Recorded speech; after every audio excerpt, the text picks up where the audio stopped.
I swear I clicked it. It just, anywho, let's do this again. Hi, everyone. Welcome on in. Thank you for letting me know I was muted.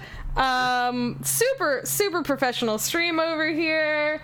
Really good. But yeah, thanks everyone for being here. Welcome on in to our 4th episode of Spire, titled Smoke and Mirrors for Questionable Reasons. But yeah, special thanks and welcome to everyone that came over from Dylan's channel. It is nice to see you. Thank you for being here. My name's Jess. This is my channel. We play Spire every other Saturday. Come hang out with us. We do lots of other cool stuff too. And today I'll be playing Kosa, the protective spooter mom midwife to the party, who's having a bad headache today.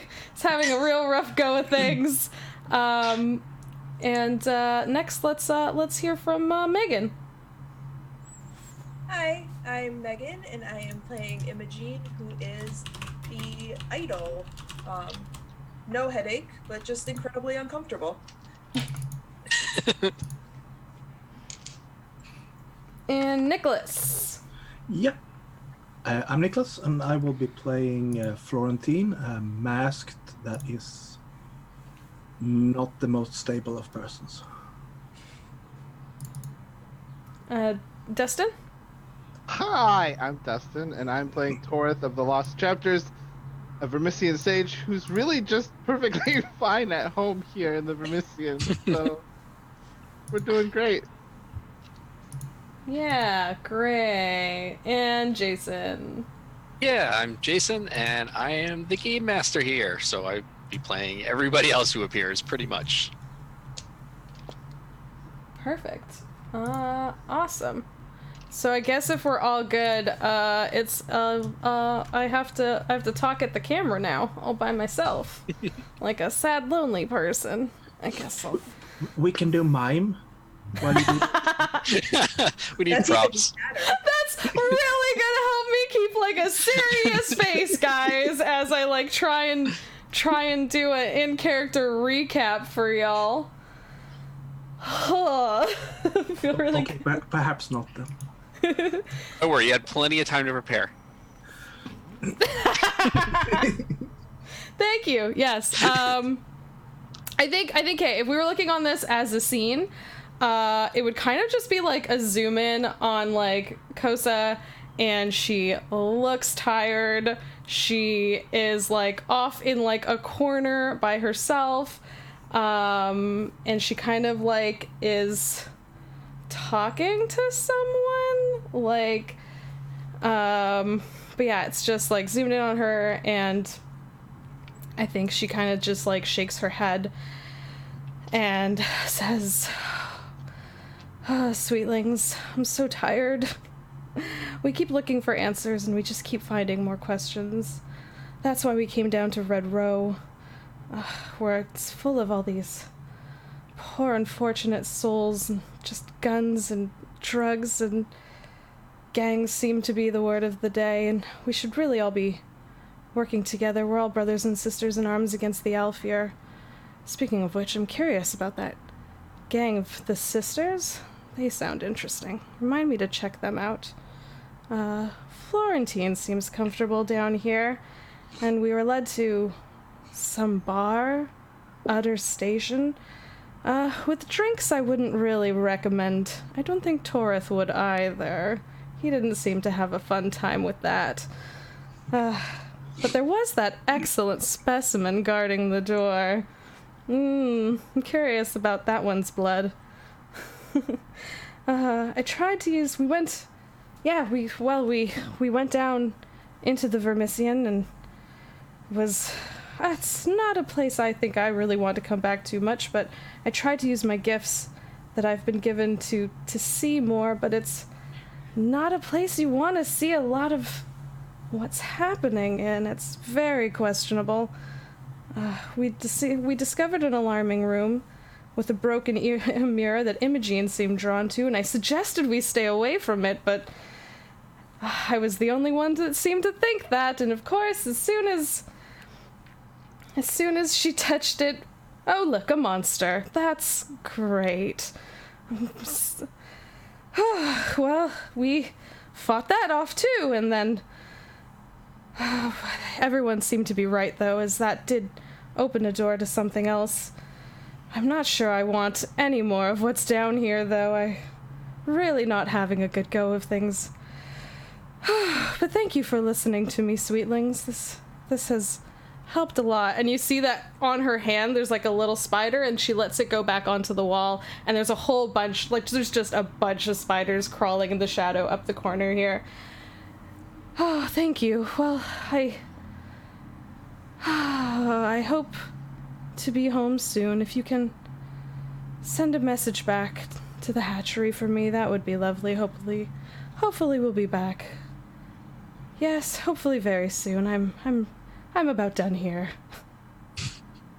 I think that's it. All right.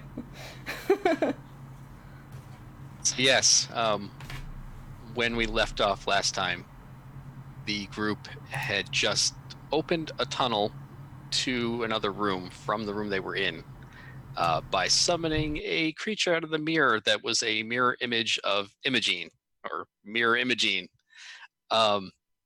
which they defeated. So I'm going to start things off from there. So everyone, your encounter with the mirror in the Vermissian vault has brought changes and opened new doors, quite literally. Since the mirror copy of Imogen was shattered, the real idol's beauty has taken on a new depth. As you walk down the tunnel, her skin glimmers and glows in the torchlight, and her hair is seemingly perfectly in place, as if there had been no hint of violence at all. In his hands, Torith holds a new book uncovered in that room. And though only he hears it, the book has begun to whisper into his mind. Whispers that sound every bit like Imogen's voice. The book, speaks to him of the secret lost lineage of his friends, the knowledge she bears of their birthright and their destinies. Cahosa's mind reels and spins with the unrealities that she has witnessed here. She feels as if the world has been coming apart at the seams, and she's barely holding it together with the ethereal webs that she spins. And everywhere she looks, every corner that she turns to, in the shadows there are tiny shining eyes from spiders that stare back at her. Only Florentine is unreadable behind his owl mask, though in a way that's no more comforting to everyone else that's present. The tunnel that opened from the room led into a hidden hollow with a vaulted ceiling, the torchlight causing shadows to dance in the far corners. The walls you now see are covered in darkened panes of stained glass, mortared together in a geometric jigsaw to form a whole. A single Aelfir rises from where he was kneeling on the floor. He wears only a long sarong and sandals that lace up his calves. His skin is a deep bronze, and green ivy-patterned tattoos wrap around most of his body. His hair is a radiant blonde, and his eyes are an impossible golden hue. Perhaps most surprising for the Drow is he is unmasked. He welcomes you to his space, but his body remains visibly tense, like that of a wild predator ready to spring for the kill.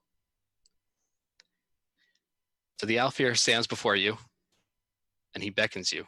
He says, "You've been through quite a lot to get here. Come forward, into the light."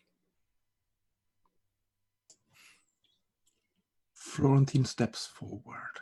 I step behind Florentine.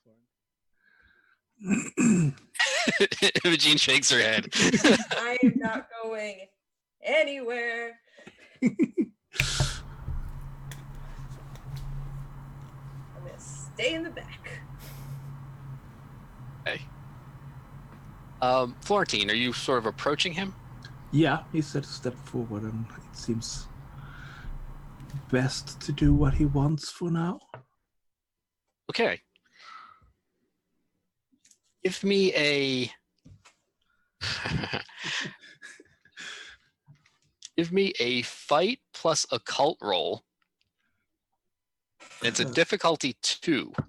Oh my god. You're going to be subtracting 2 dice if you have more than 2 dice. So I rolled just 1 then. Okay. Which dice should I use? I'm going to use this one. That's an 8. That's good. And I forgot to bring up my little cheat sheet thing, but I know that's a success. And I'm pretty sure that's a success without stress. Yeah, I think so too. All right. So as you approach him, suddenly his entire body is like a fluid, sudden burst of movement. And you see that he twists his leg around as if he's trying to trip you to the ground. But you are very alert, surprisingly so. You have that particular gift where you are never caught totally unaware. So even the quick flash of movement you see and you react to. And you're also trained in combat, which is not something that seems obvious to anyone who would look at you, but you surprise a lot of people. And so you surprise him by definitely moving to the side, sort of spinning on your heel, so that where he means to catch your leg to trip you, he catches only air. It doesn't throw him off balance. He quickly recovers, but he does visibly, his eyes go wide, and he just stops and he nods at you. Was that supposed to be impressive or something? I underestimated you. Well done.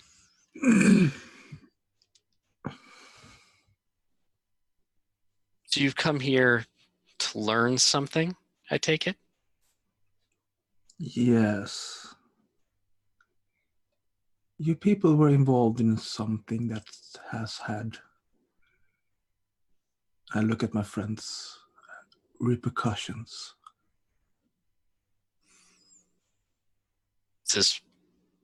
My crew's involved in a lot of things that lead to a lot of effects that I don't particularly have too much interest in. You're from the ministry, aren't you?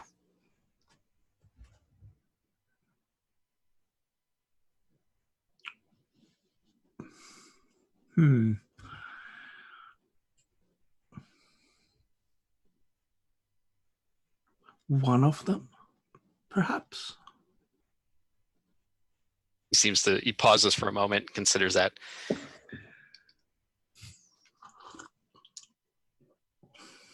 If you are from the ministry,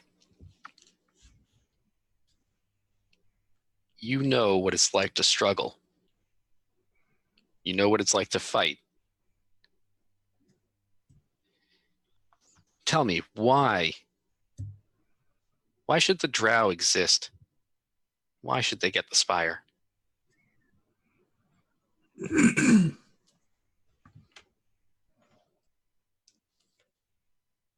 What do you fight for, really? He crosses his arms and he's staring down Florentine right now, but he is sort of looking over all 4 of you. We fight for existence. We fight for life. We fight for our.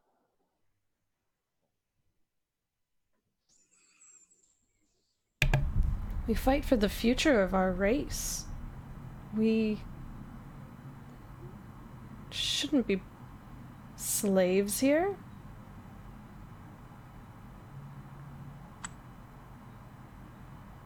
Strongest rule. All others serve them. Why are the Drow stronger than the Aelfir? We have been here before the Aelfir, and we will exist long after you are gone.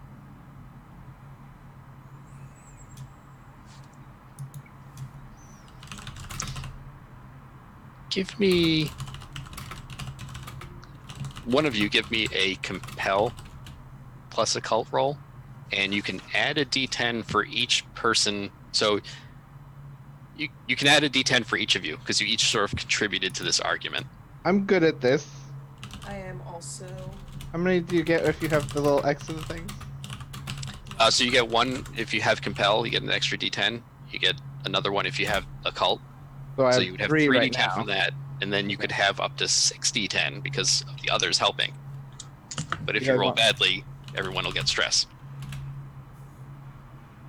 We want to try that? Yeah. Here I go. Oh wait, and subtract 2 dice. Okay. Everything's difficulty 2 against this guy. So then take out. So I'm rolling 4 dice. 5 dice. 4 dice. Okay. That is an 8 is the highest one. Okay. Wait, no, succeed. 10 is the highest. Sorry. Oh, so critical. Okay. Yeah. So you definitely succeed. You don't get any stress, fortunately. So in character, do any of you want to add anything else to your argument, or you just want to go with what you said?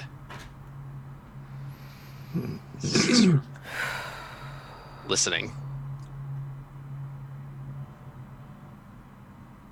And he's sizing you up, like visibly he's looking over the whole group, and it's almost like he's sizing up an opponent. I've seen. Roll back. Okay. We've seen. And if it's...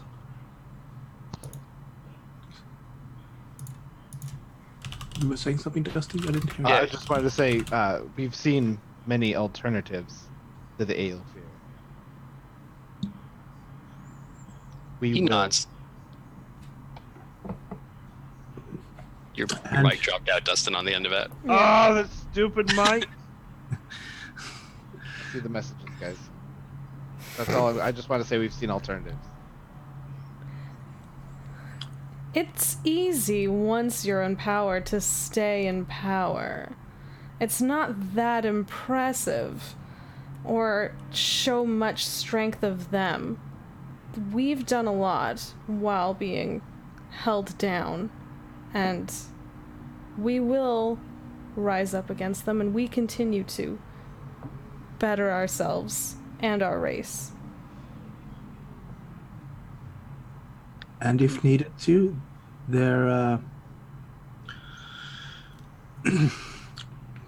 complacent weaklings will be thrown out. He outstretches 1 foot and kicks up his sword. He has this long, curved, bladed sword that was laying on the ground near where he was kneeling. He kicks it up and catches it with one of his hands on the hilt. And as he does that, the stained glass wall behind him, which is like a complete wall made up of, smaller panes of stained glass that are all mortared together, it illuminates. And for a moment, it's almost a little bit disorienting and bright.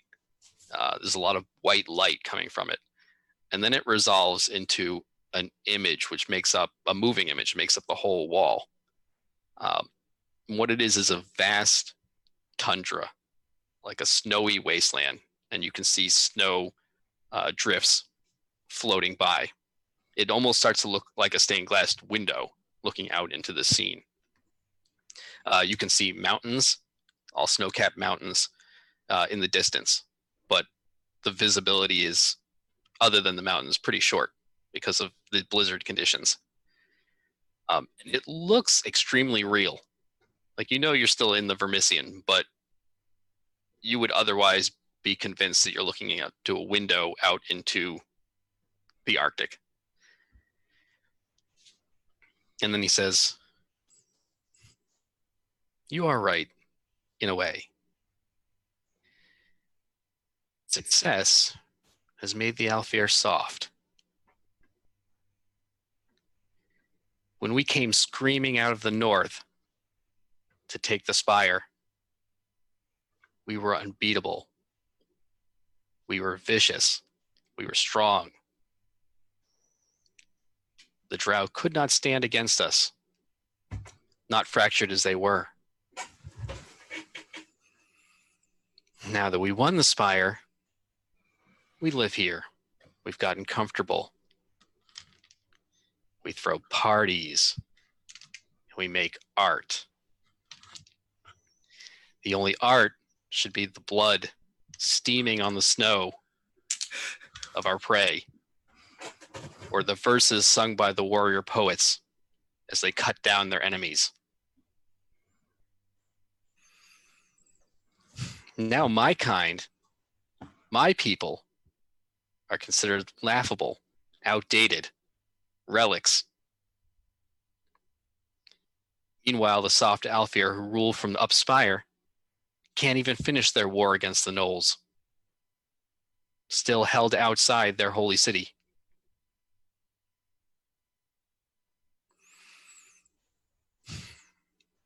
So perhaps you are right.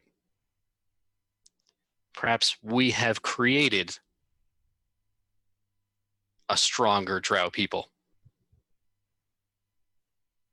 by denying them the opportunity to get soft and to get comfortable.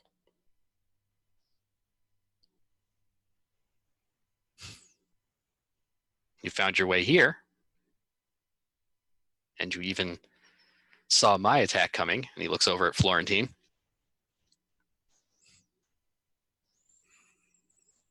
Perhaps I will help you.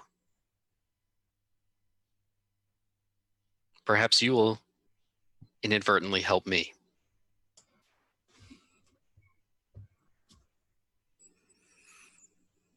So, I do know who hired me.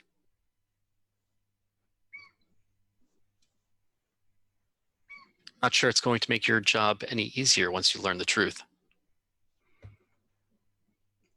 The job is never easy. Life isn't easy.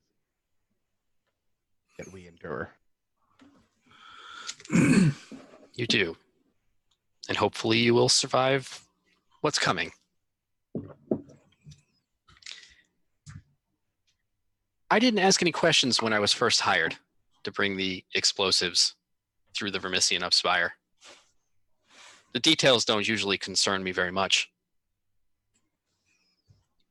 But I am aware of the events that have occurred afterward.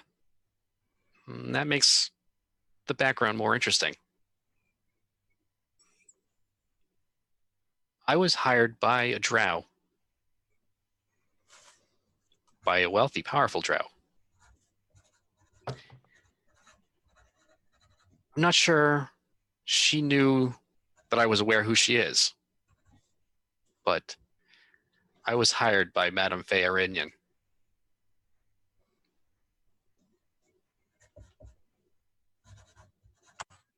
Which is surprising, given that she blew herself up.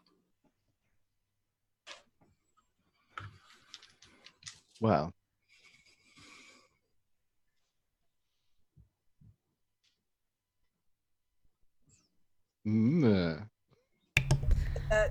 That can't be.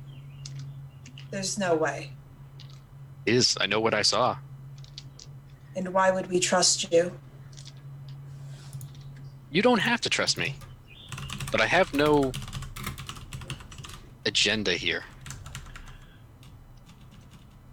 I only had to see that you were strong enough to know the truth.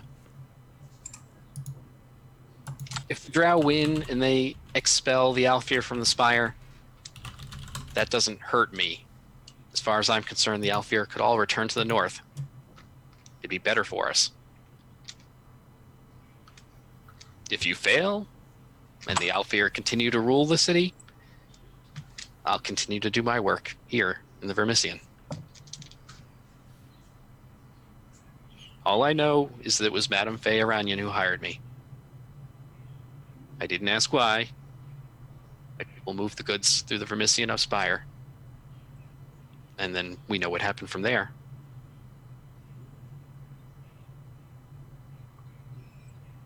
Does it seem like he's telling the truth? I should really bring up my cheat sheet now, but let's see. Do you guys know what skill you would probably use for this? Investigate? Perhaps deceive, if it works both ways. I'm not entirely sure. Yeah, depending on what you're trying to... Like, can you tell, like, as a deceiver, can you tell if someone's trying to deceive you? Yeah, let's go with that. Let's go with deceive plus occult, whoever wants to make that roll. I can do, but I wasn't super involved, so if you wanted to take... Yeah, I can do it. What? Deceive and anything else? Deceive plus occult. Okay, so just 2 dice then. You got it? Okay. Oh, no. Well, That's a 6.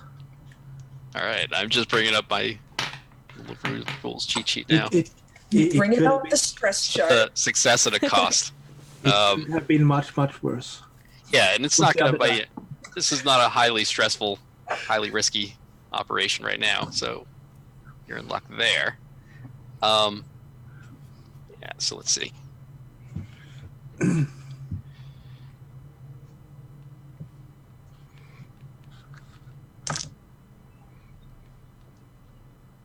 All right, you're fine.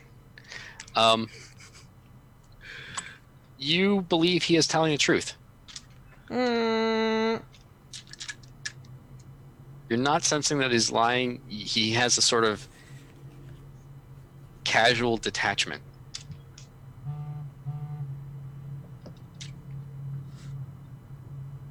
Okay.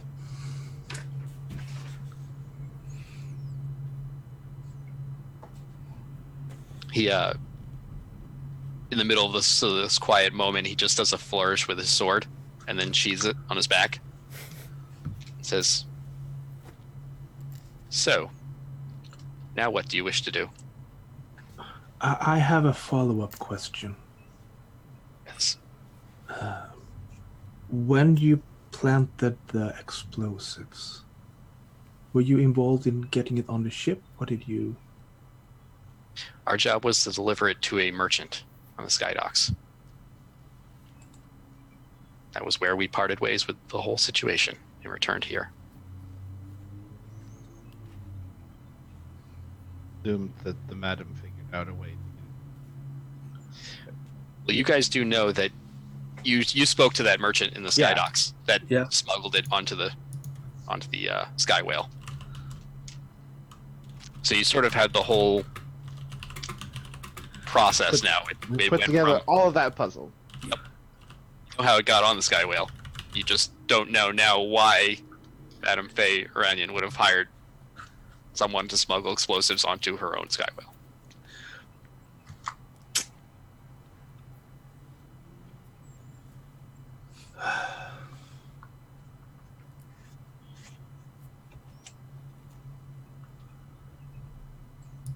It's all the same to you all.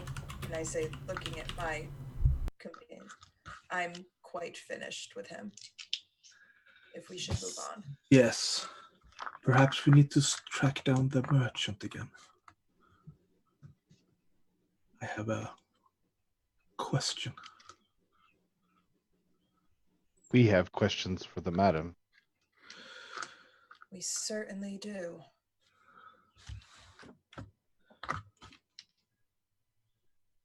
If you are done here, I can help you get back. you mean without all the smoke and mirrors?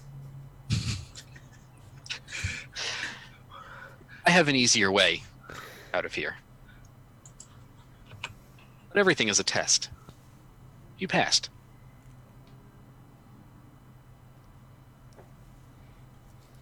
Didn't realize we were signing up for tests now, but alright. Life is a test. From the minute you're born until the minute you die. Torth, what do you think? Could you find a faster way out of here, or should we go along with this? We know ways through these tunnels. I won't stop you if you wish to use your own exit. But If I planned to harm you, I would have done it already. I mean, you tried and failed, darling, so why? This could just be another sad attempt.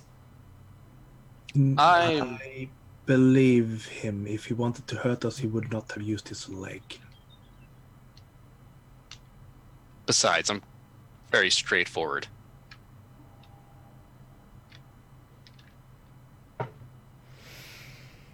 I guess you don't have many places, and she looks up and down at him since you said he's, like, not wearing much. Because you don't have many places to hide anything, so... Alright. I prefer direct confrontation. Torith? Imogen? We're fine in accepting his help. Go along as well. That's what everyone else wishes to do.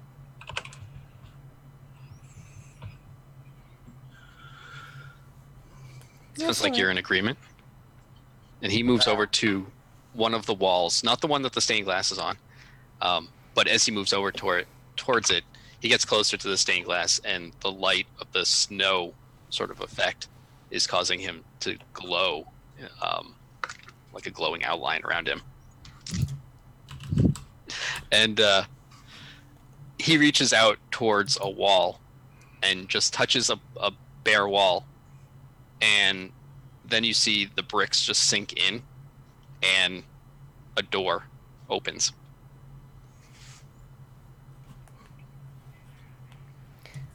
Were you planning on going anywhere? Did you want to go first? Where does it lead? This will take you back to the station. I'm going to stay here. I still have a bit of work to do.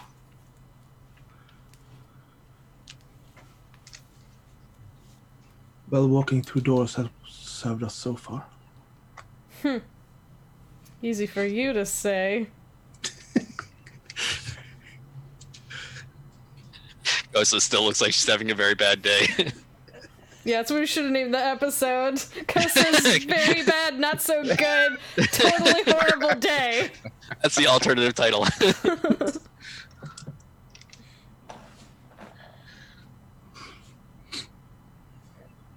I don't want to go first through the door, but I don't want to go last through the door. So y'all can figure that out. Florentine just walks through the door then, because All right. that's what he does, apparently. Kosa would, yeah, that's true. That's the standard you set so far. Yeah, Kosa would follow after Florentine. All right. I sort of just hold my hand out for Imogen. I shall go. We take a few steps towards the door, and we turn around and we look at this fellow. We just sort of cock our head. You turn around and you look at him, and he looks back at you, and in that moment you hear the book speak with Imogen's voice in your head. And it says, "Your kin are royal. They should rule." Hmm. And the Aelfir is just sort of looking at you, and he sits down on the floor, cross-legged. I just keep looking, and as I just back towards the door, and I just go, "Indeed." Then I turn around and walk through the door. Okay. You step through the door, and you emerge in a tunnel that's familiar. It's the tunnel when you first entered the Vermissian. So the gate back upstairs is right nearby. You can see it. So he did lead you to an exit. I figured if we were going to be trusting him for anything else, we had to at least try this door first, right? Is that... Do you think? Like, she's, like, looking at everyone else like, yes? Like, if we can't even trust him to build a door... And he's supposed to help us with other things. And you're still seeing, so you're still seeing little spiders everywhere. Of course I am. They're my friends. Little shimmering eyes in the dark. They're my sweetlings. I love them. He doesn't seem to have that much love for Aelfir. He doesn't seem to have that much love for anything. They're all the same. Yeah. He does seem to love fighting, though. And blood. I understand that one. But for different reasons, really. What I find puzzling about this whole ordeal is if the Madame did indeed blow up her own sky whale.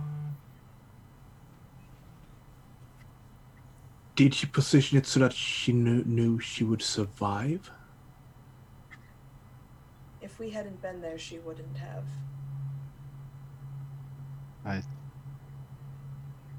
Would no one else have found her? The Skylarks, but would they have done anything?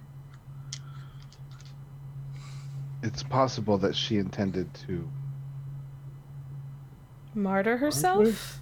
Exactly. Cause, yes.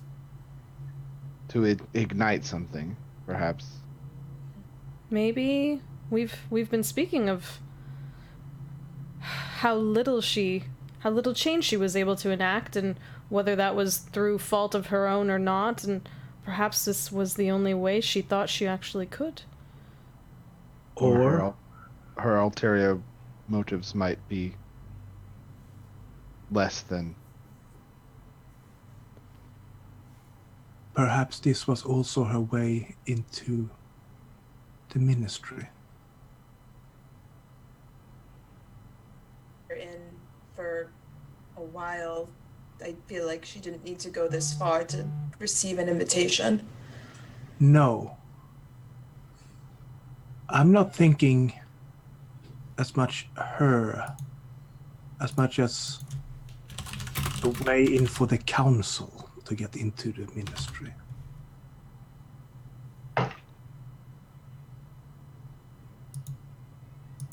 There's only one way to find out, and it seems like she's going to be out of commission for a little while. We can go check in, or we can see what else there may be to learn. Yes. Until she's well enough to talk. Yes, we should probably check in first. Yes, yes, I think it would be very nice to head back to the hatchery and rest ourselves a little while, as well as check in with Madame Feyranian. You know, it might be good to get out of this place in general.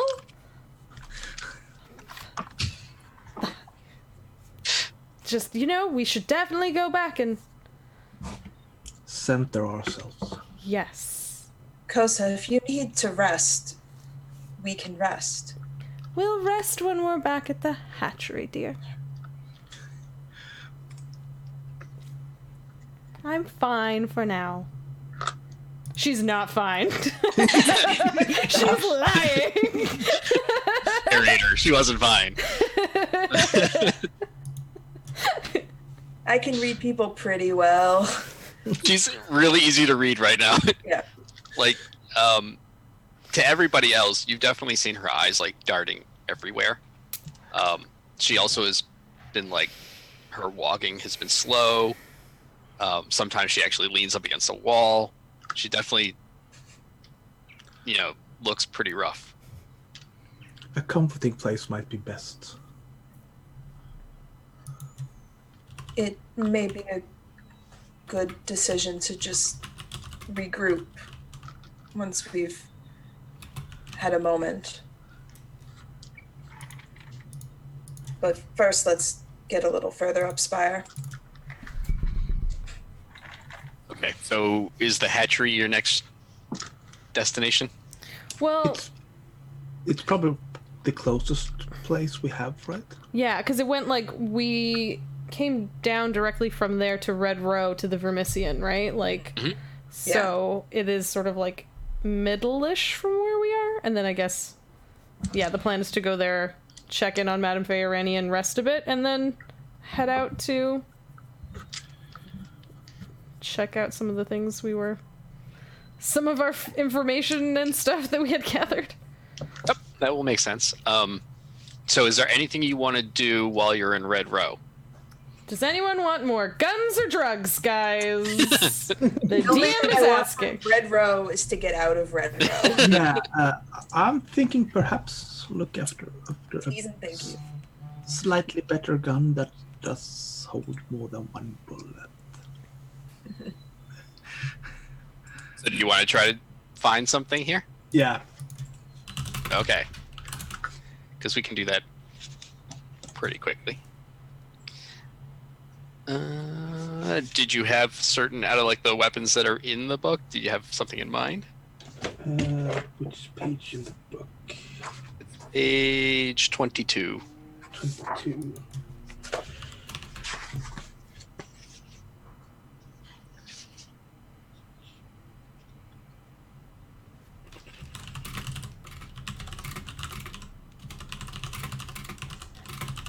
I was thinking perhaps. Don't think any. I was thinking a little bit more about the pistol with what's it called? I should look it up. Is it in the main book or is it in the Strata book? No, I'm looking at it. The one here. They are more rifles. I want looking for something with a chamber, a gun. So it's probably same things as a normal gun. All right. But Well, we can figure out the details later, but Yep. It will be a compel plus commerce roll. okay. So that's 2 dice. Okay, that's a 6. Okay. So that's silver stress, I suppose. Yep.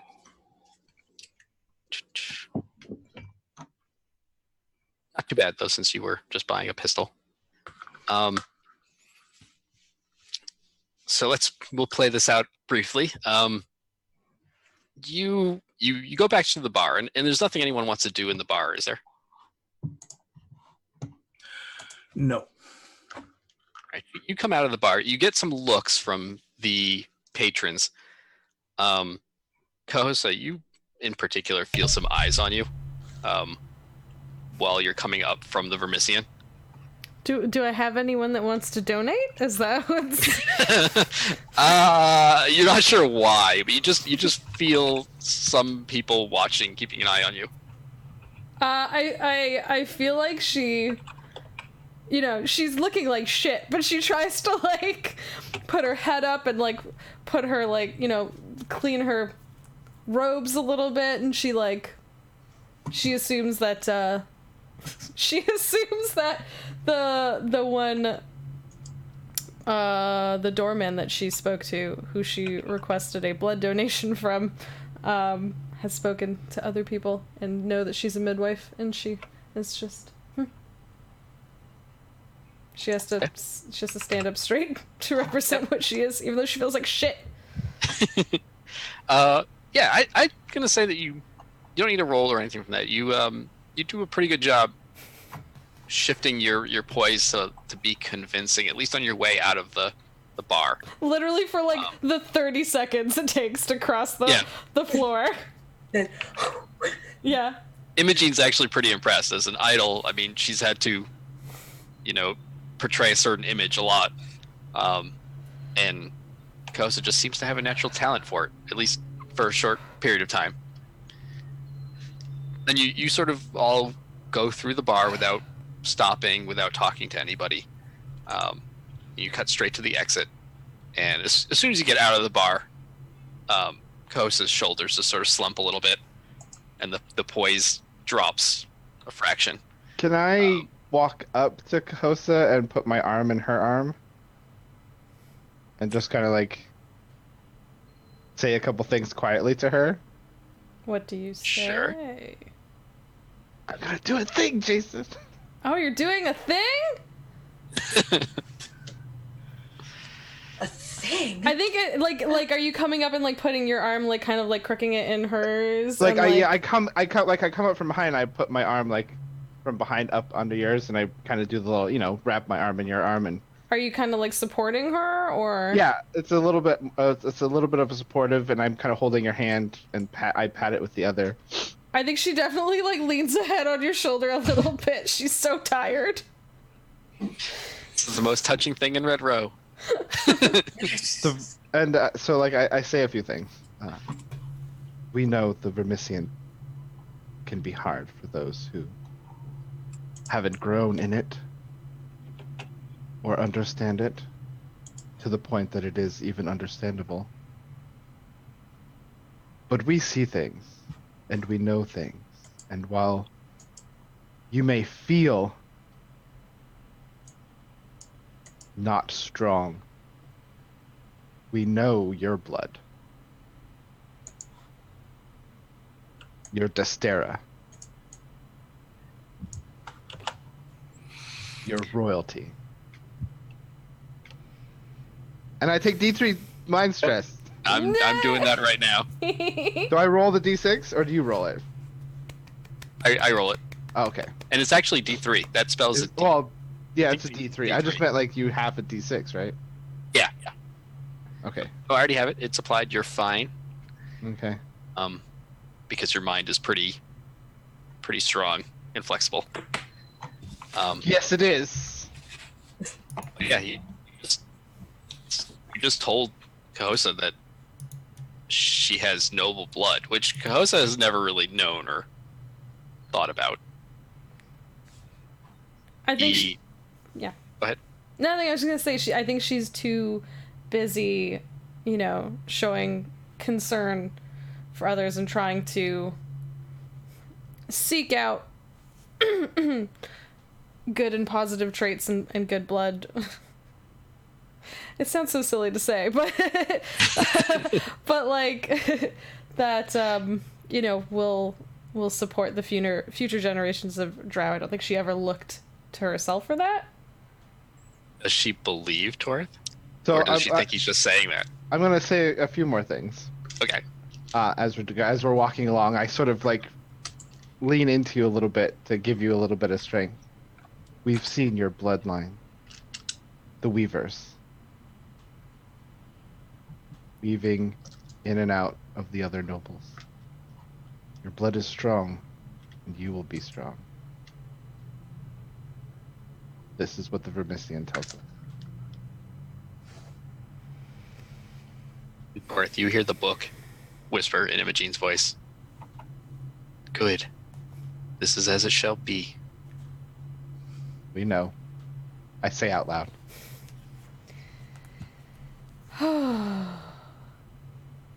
Is this Torith? Is this something that you've discovered while down in the Vermissian? Not as discovered as you mean it. Just another knowing that we knew, then we didn't know, but we know again. The Vermissian is difficult to explain. I definitely understand that a little better now. But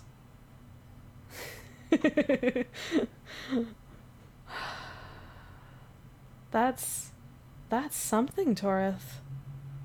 Thank you. I feel like you've given me a great gift. I never expected that for myself.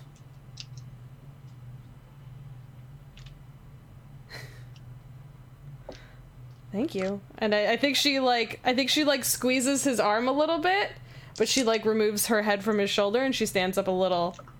She still will walk arm in arm with him, but she's definitely standing a little taller now, like actually, like not faking it like she was. Because this is like really special to her to hear. So you also notice as you're walking, only Cahosa notices this, but you still keep seeing spiders everywhere. As you're walking through there are rafters in Red Row everywhere. There's like a vast lattice work of metal rafters above this level. And as you're walking through, you'll see little spiders with webs spun in them or hanging down from them. Even a few times you catch notice of a little spider trailing after you as you're walking. Oh, I've always liked the ones in the... Kosa's always gotten along with the spiders in the hatchery and stuff like that, and sometimes they've even I think in the very first episode one of them delivered her a letter, but that was because it was sent by the straight by your... Yeah. So I think after Toreth has said this to her that she's a weaver, she's noticing this a little more, and she's definitely smiling at all of them. And if any of them come close enough, she's gonna bend down and pick it up, and then. Okay, so as you're walking, at one point, little babies, little spider babies. Stop you, Toreth, and she bends over and picks up something from the ground, and you notice it's a small spider, and that seems to make total sense to you, given what you just told her. So Florentine asked to make one short detour. He stops by the Church of the Gun, the Hellionites, and you see him sort of break off from the group and go to talk to a few people. These people are pretty intimidating. Most of them are wearing these thick, long coats. They're armed, like you see hints and glimpses of gun barrels underneath those coats, or sometimes just visibly strapped to them. They're often wearing bandoliers of bullets, or just ammunition hanging off of them in a decorative jewelry sort of way. And a lot of them are their hands or their faces are covered in Spire black soot. They're very imposing, but Florentine doesn't seem fazed by that. And he goes and talks to a few of them. And you see them gesturing to him and pointing in certain directions. And then he'll lead the group in the directions he was indicated. And you come to a shop that, on the surface, doesn't look to be anything imposing. It's selling various pieces of metal scrap. But the right words you were given to ask around to the shopkeeper. And when you say the right things, he beckons you further and pulls out, some of his special wares, which are various types of pistols. Yeah. So what are you looking for? I'm looking for something that holds more than one in the chamber. Oh yeah. I got a few of those. Like a revolver? Yeah, a revolver. Also, if it could be a little bit more specialized towards, having the person actually see you when you shoot them. I mean, none of these are quiet, so I think they're going to know you're there. Yeah, I'm not so much interested in being stealthy. I just want them to, see my face when they die. he stops, tilts his head, he looks up at your masked owl face. And he says, Yeah. That face? Yes. And as I do that, the normal, sideways blink. Yeah, he just shudders, visibly. He's like, oh, yeah, okay, yeah. And totally makes sense. Yeah, I got something for you here. And you haggle with him a bit. You try to get him to lower his price, and he's not really having it. Yeah, I also know that you probably do not want to haggle too much because then you get inferior wares. So, you know. Yep. But you do get the gun. So now you have, I'll figure out the details of it later. I'll see if one matches it or I'll make something up, but you have a revolver. And he returns back to the group. You guys were standing maybe like 20 feet away from this whole exchange. And you're probably not hiding the revolver. I mean, it's Red Row. Yeah, no. So yeah, he strolls back to the group with a new revolver. When I walk towards them, I am loading into the chamber so that it's loaded. And you prepared one sacred shot, right? Is that still in your other gun, or are you loading it? It's still in my other gun. Okay. All right. All of you feel strangely a little bit better, knowing that Florentine is even more armed than he was before. Because this is Red Row, and well, can never be too safe. But yeah, you go back to the station. This time you skirt around Threadneedle Park a little bit wider. You're not in any particular rush, so you give it a little more space after your run-in with that group last time. But you get back to the lift without any incident, and you take the lift back up to the hatchery. And you reach the hatchery without any problems at all, and you go into the lower entrances that Cahosa knows and is very familiar with. The rest of you are all aware of it too because they're also used by the ministry. But yeah, and you're back in the tunnels, and you're not far into the tunnels before Cahosa, Sister Teza, finds you. Just like settle myself to be like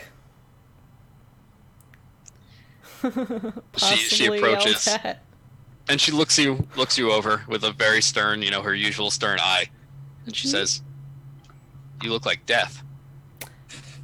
Thank you, sister. That's very kind of you. Yes, we had a hard day, but we did learn a lot.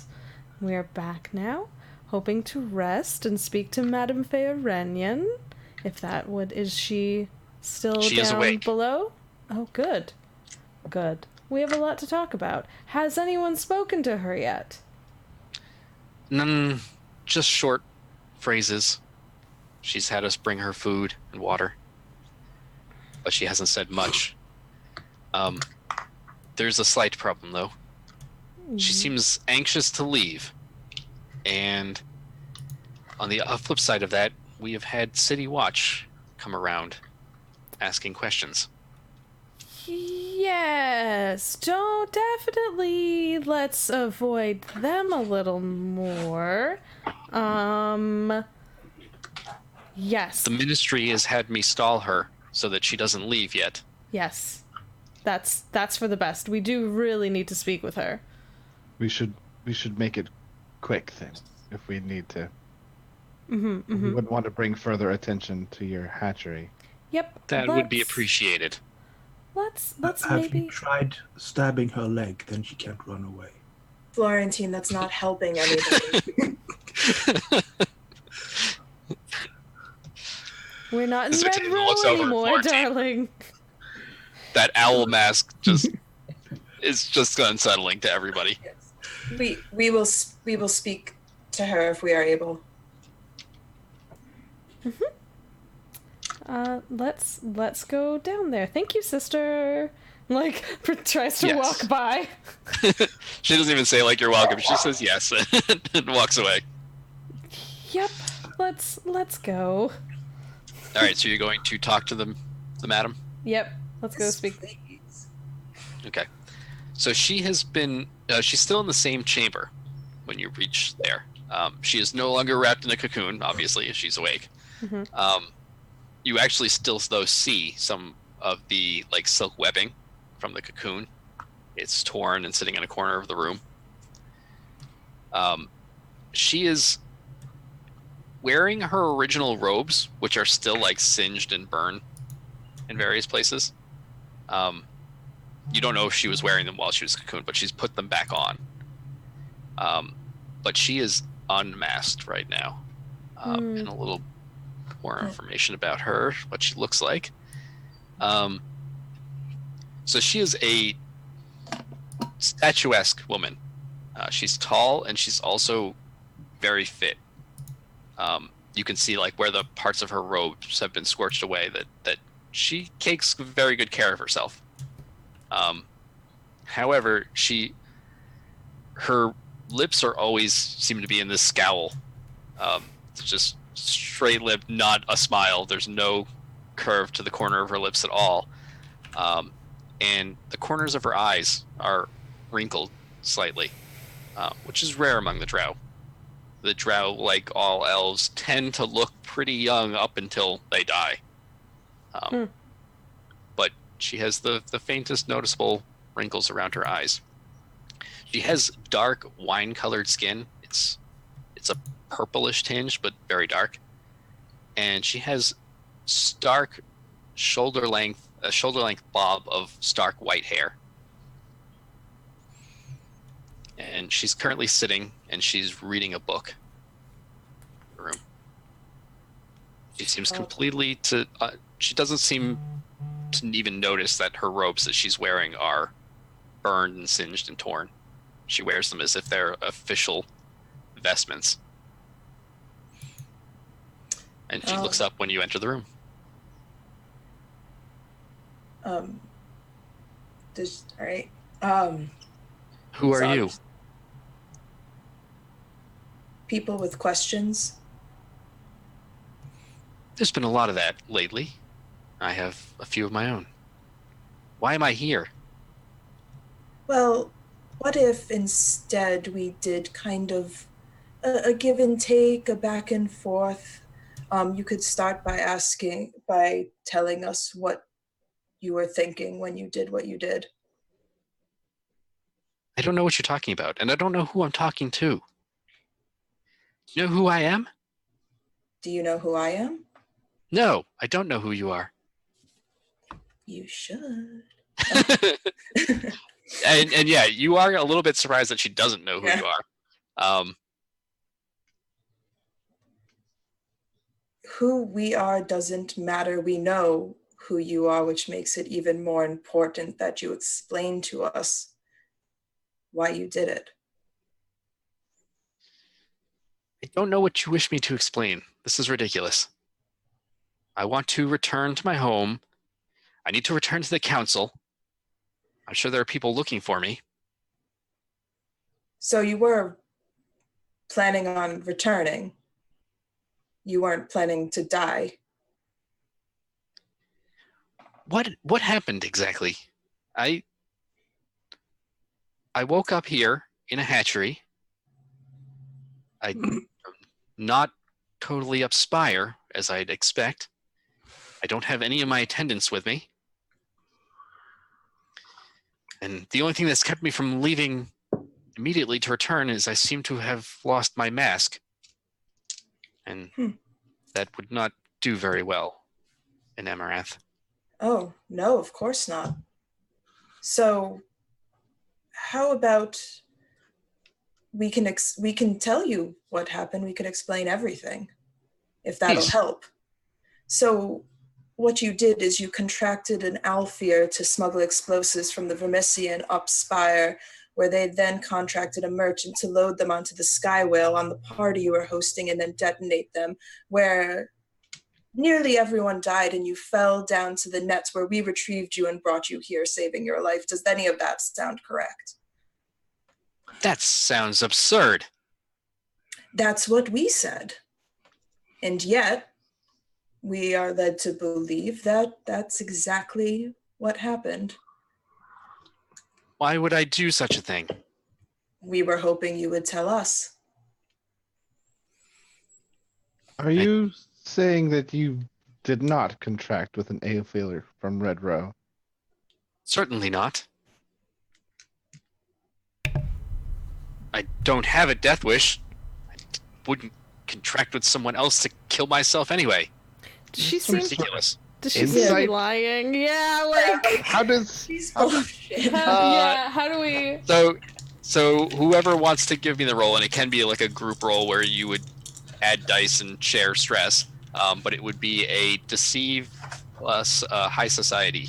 I have Actually, deceive plus order, because she's part of Nope. the council.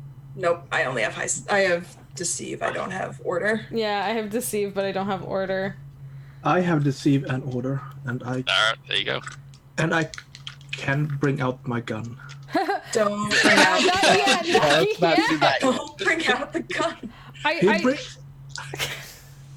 I didn't just have hold off on time that to for say a this, but sec.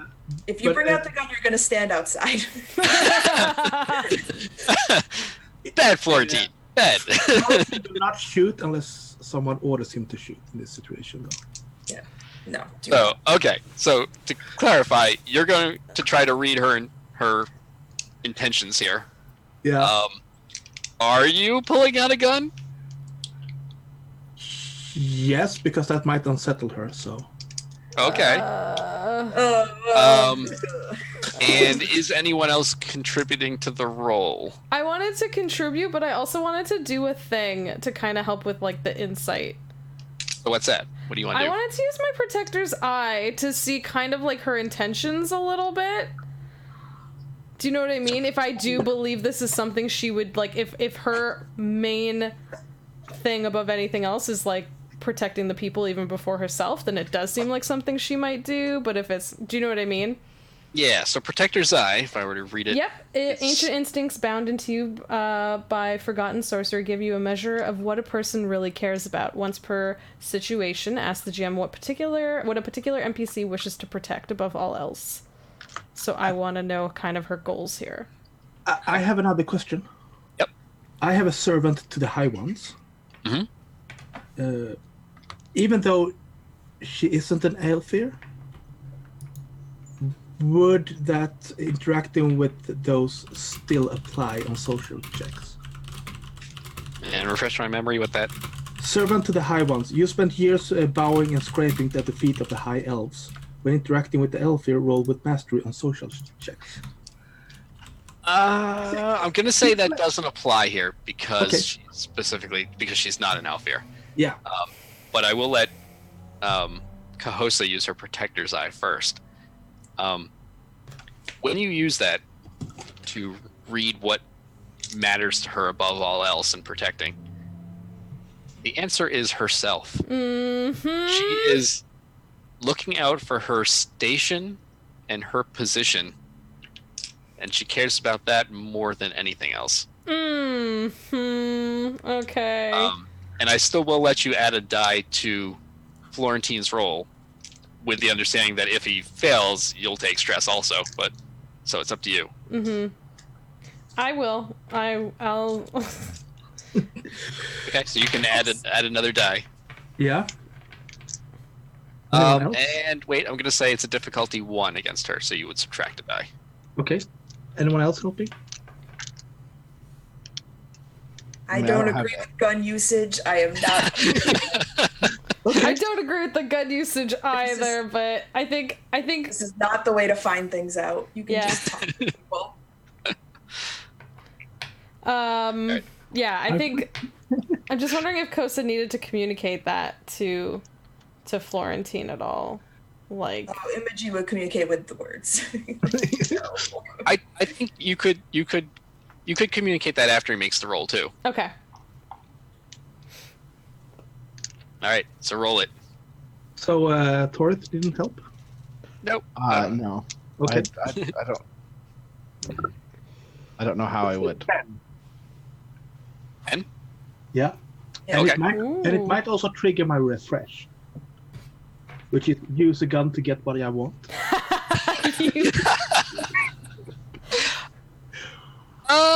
Okay. Yeah. Well, let's roll with this. So let's see. I will say you do get a refresh.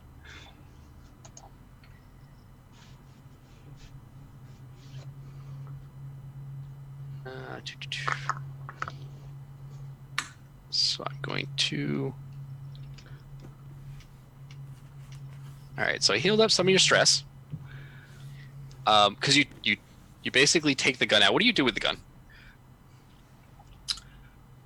I look at her and then I put it out and then it's the dueling pistol, so I just cock the, and then but I'm still just looking at her and not saying a word and just blinking and being very unsettling and creepy.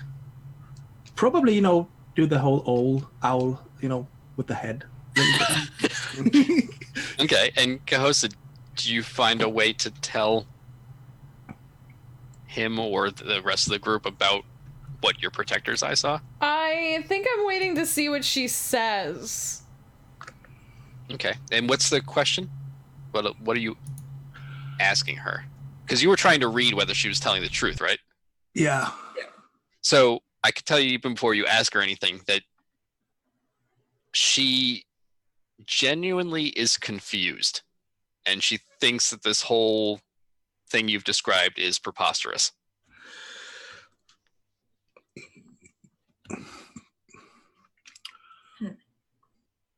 Would you be so kind to tell us what your last memory before showing up down here is? Is that how you ask questions? And she points to the gun. I am a council member. Florentine, Yes. I have to agree with her. There are ways to talk to people that do not include violence.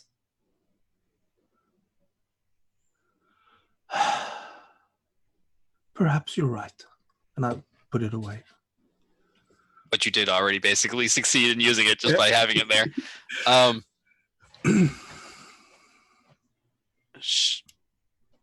remember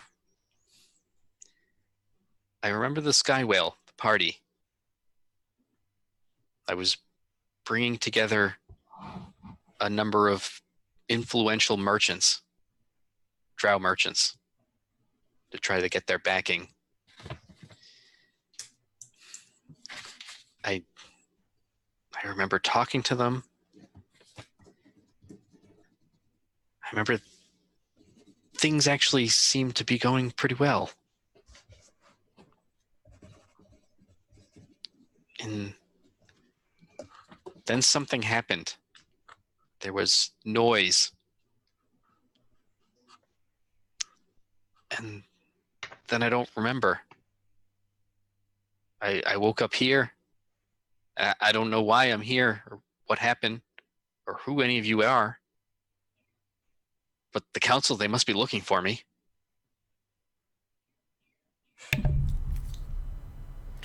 So it was your party. You made the arrangements, you made it happen. You chose the people there. Is that correct? Yes. Why? What happened? The party exploded. What? Literally. The sky whale that the party was occurring on exploded at the docks. There were explosives loaded on in secret. How am I still here? We saved you. We brought you back here to take care of you, to heal you back up. You were lucky enough to get caught in the nets. Was she caught in the nets or was she lit? Yeah. She was caught in the nets in the nets. And you were lucky enough that we were there to find you and bring you back here to safety and try to immediately do what we could to heal your extremely broken body. And while you rested, we followed clues that led us to the docks and to a merchant who made a deal in Red Row. Following the trail to Red Row and the Vermissian, we found an Aelfir who said they had dealings with you, who smuggle explosives. Impossible. Who is this? I mean, I deal with Aelfir every day as part of the council, but I didn't smuggle explosives onto my own sky whale. Then someone is pretending to be you. I was going to say, that part I do believe, as in case everyone here hasn't noticed, when we were wondering her allegiances, I do believe they are only to herself. So, the consideration that perhaps this was a selfless act, no longer in question. She sort of coughs, and it's like a half cough, half scoff. And she says, "What are you implying? I have the best interests of the Drow at heart." Mm-hmm, I'm sure. But do you have your heart? I am not one of the Undying. I have my heart. It is no Anyway, it is no cause for shame. We're all just trying to survive. Prioritizing yourself is not noble, but acceptable.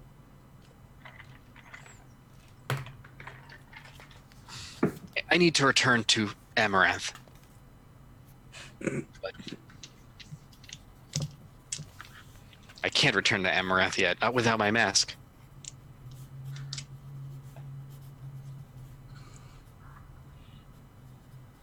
Well, I was not going to say that. That's not Yeah. a character toward thing. It's just more of a you problem. Can we call on you in the future should we have more questions? It seems like you might want to know who was out to kill you and frame you. So, you probably should help us. I do wish to know that, but you can help me as well, I think. Of course. You can propose something and we might consider it. Well, my first order of business is to return to the council. To do that, I need one of my masks.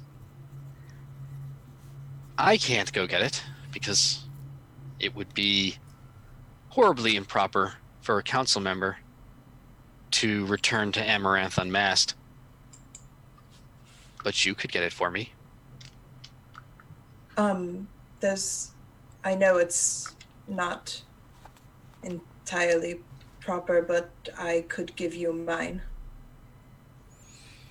No, I'm afraid that I cannot wear someone else's mask. Not at my station. And that was... Imogene can read that properly as a bit of a barb. She still doesn't know who you are, which is a little bit insulting, but... It makes no sense. So, we've discovered that there was a plot on your life, that perhaps you were being framed, that you seem to be a rather selfish person, and you want us to go to your house where we could easily be discovered in an unwelcome place, taking your things. I will help you with that. I can give you entry to my belongings. Does she live in Amaranth or does she live in the Silver Quarter? She does live in Amaranth. All of the council members live in Amaranth. I have a quick thing. So I was thinking about this. So I forgot to mention it to you at the beginning. Mm-hmm. Can my obsessive researcher be in high society? Yes, but what kind of knack in high society? I'm thinking pulling off that I like being able to mingle with people and pull off that I'm high society would be my knack. So, socializing in high society. Yes, socializing in high society. All right. You've lately been flipping through a lot of like etiquette books. Yeah. Up Spire etiquette. Cool, this is fine. I can provide you with documentation and my sigil That will get you past the authorities. You will not be unwelcome. That will get you to my residence, where you can get the mask. Return to me. When I return to the council and to Amaranth, I will endeavor to answer your questions. Besides, while you're there fetching the mask, you may be able to find some things out on your own. Is there anyone currently... I mean, there's probably many people that don't like you, but is there anyone currently you're aware of that most wants you to go away? Let's just say. I have a number of enemies. Anyone in the council, well... She hesitates when she answers that. She was about to say almost anyone in the council would want me dead, and you definitely see her pause. And she says, well, there are members of the council who would wish to see my demise, I'm sure. There are elements in the Drow who don't approve of the difficulty I have helping them.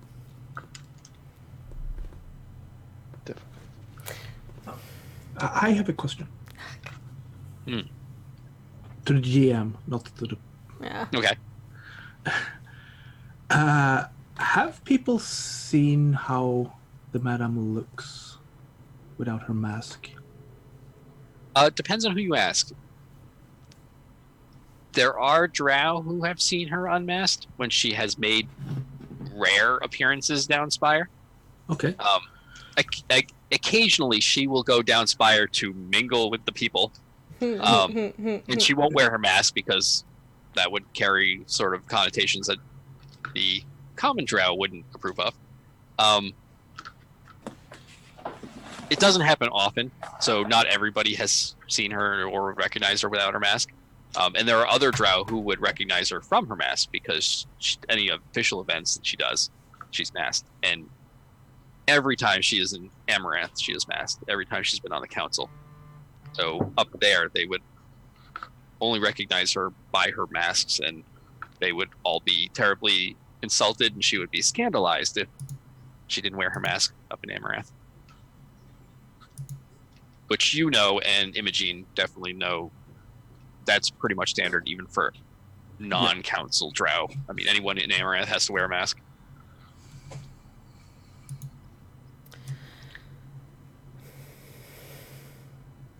Is Florentine doing anything with that? No, not at the moment. Okay. Settle a debate we were having for us then. Your inability to actually accomplish anything on the council, is that due to you not trying, or simply inability? None of you know how to talk to people. her mouth opens like wordlessly for a moment. Who taught you your manners? I think Imogene kind of is like...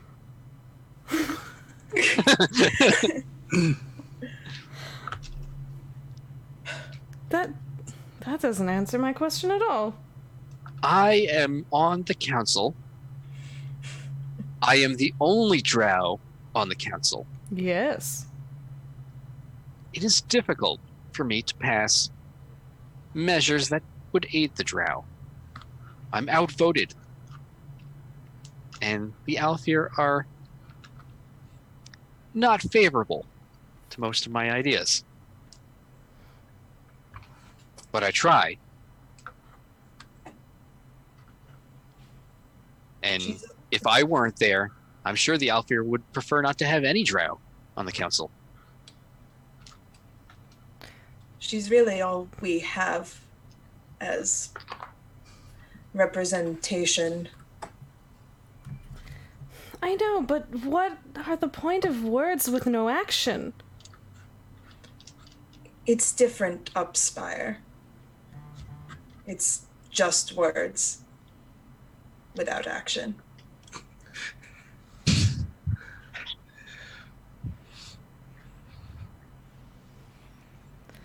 you have these papers with you presently? I do not need them, for I can move up Spire as freely as I wish, but the rest of my companions will. And that's a barb. Yeah, she looks a little taken aback by that for a moment. She's, who are you, child? My name is Imogene, Sunlight Through Glass, and the fact that you have not heard of me is very confusing. She leans back a little bit. She says, I have heard of you. Sorry, I didn't recognize you.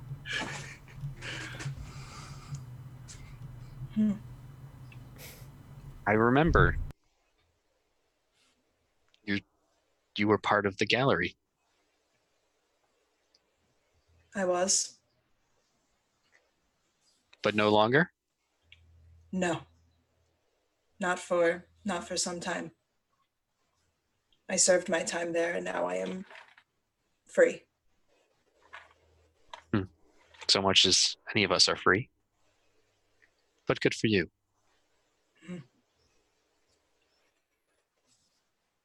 But that'll help. And yes, I can create the paperwork here that will help you. But it doesn't hurt having someone who can move freely in Amaranth on their own.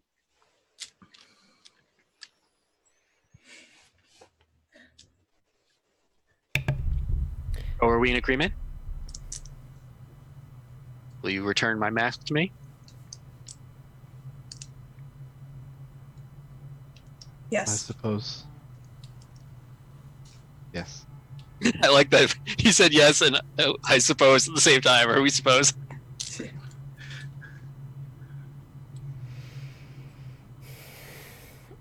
Do we remember, question to the GM, when we saved her after she had been exploded, the mask was gone, right? Yes. Okay.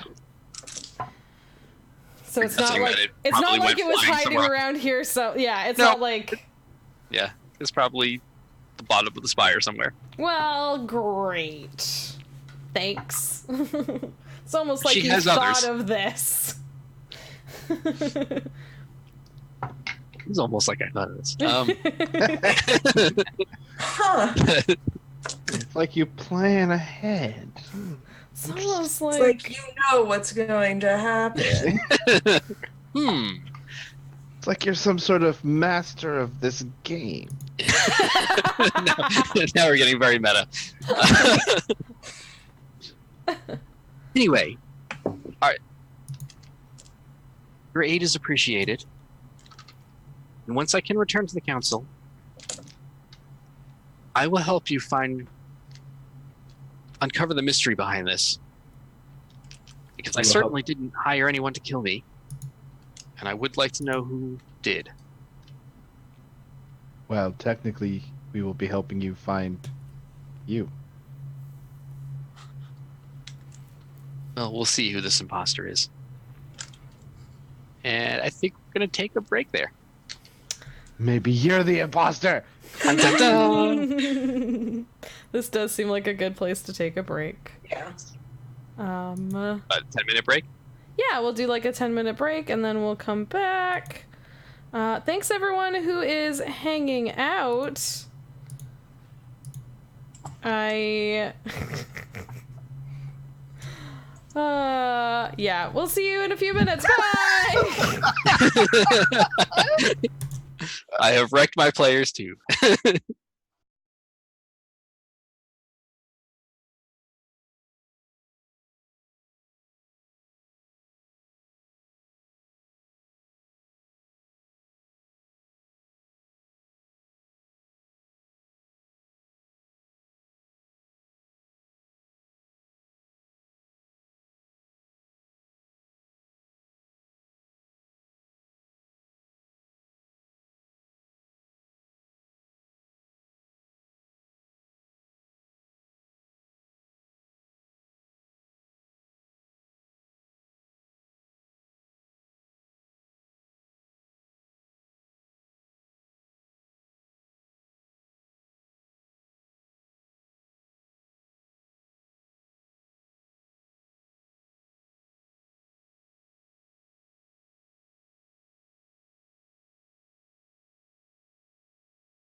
but now I want to check.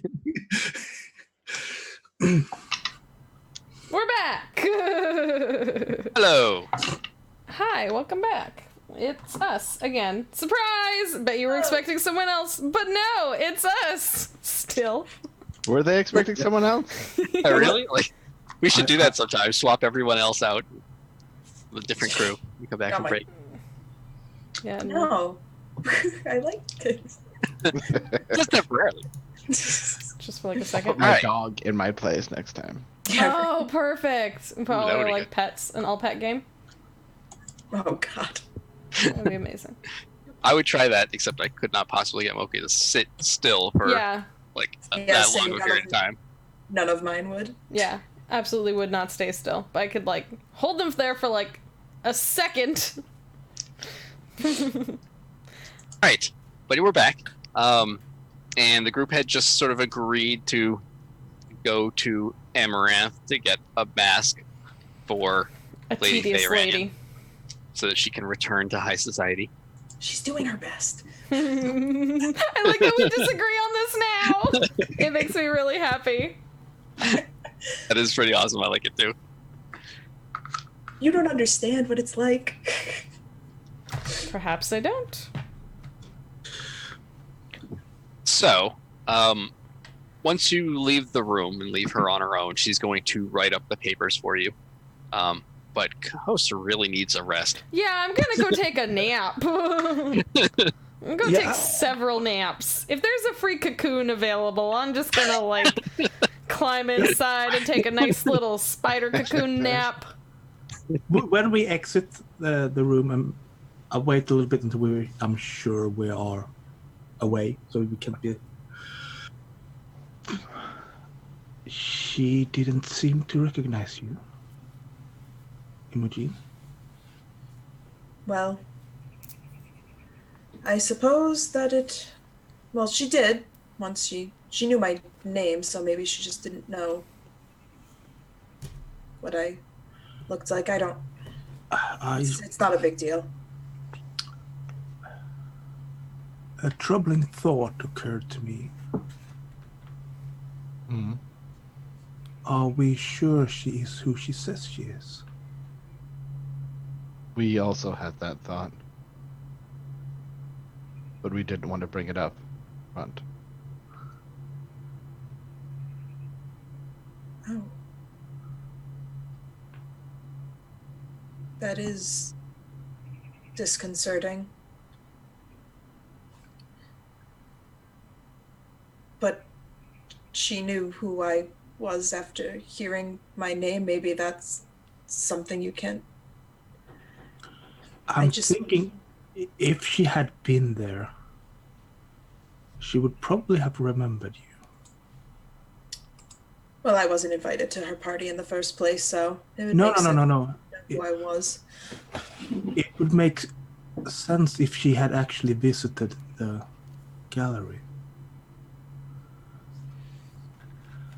She should have remembered you, I think. It's been several years since that yes. time. But yes, you do. It's a valid concern. I guess I'm just trying to be optimistic that it is actually her. And if it isn't her, then it opens up more questions, because in that case, were she displaced before or after the explosion? Right. There are a lot of questions that need answers, but we, I believe, are on a path that will lead us Yes. to some. When we go out, we should probably try to see if we can find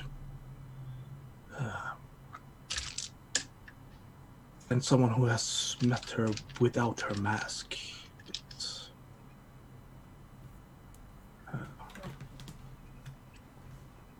Right. Well, in the meantime, I do believe Kosa needs to rest. Yes. If it's all the same, I'm going to return up Spire and rest at my home, but we can meet there before heading to Amaranth, if that is amenable. That is doable. Mm-hmm. Right. And so, Imogene, you head off. The rest, I know Cahos is staying in the hatchery. What about Torith and Florentine? There is room for you if you want to stay here, but that's up to you. Torith is probably going to stay at the hatchery. You're always welcome. Donations always also considered. There are very many friendly spiders.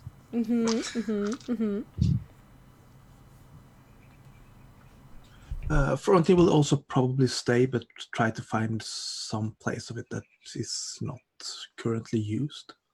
Yeah, they can set you up, a room. All right, so Imogene, you exit the hatchery. The rest are staying in, and as you exit, you immediately notice someone is leaning against the wall next to the exit. You turn, look, and you recognize Lenora, who is your magister for your cell. Oh, hello. She's awake and talking. Yes to both. What did you learn?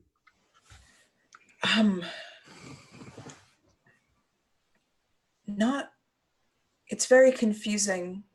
Information that we had gathered ahead of time don't line up with what she's remembering or telling. It's very hard to say. She needs us to get her mask up Spire so that she can return to the council.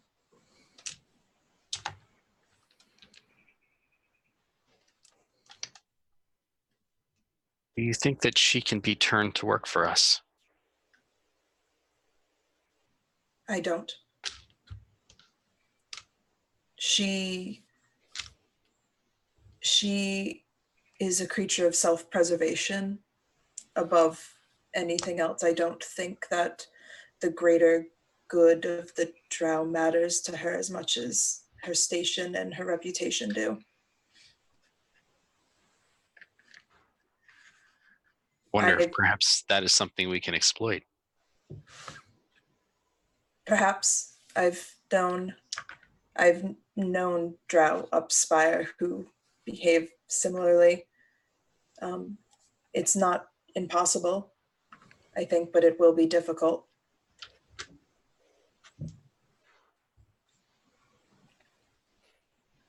What do you think of her?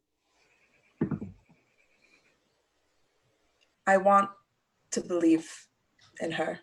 I want to think that she's trying to do right by the Drow in a sea of vipers. I want to think that she's trying her best to better our people. I don't know what to think outside of that. I guess I'm just trying to be hopeful and think that she's just another Drow up Spire doing the best that she can. Now then, if you support her and you believe in her, you try to find a way to get her to agree with our ways of thinking. The ministry wants a contact on the council. They're intent on getting that one way or the other.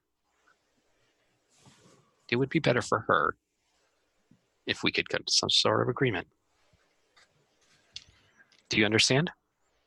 Yes, I will do what I can. I believe you will.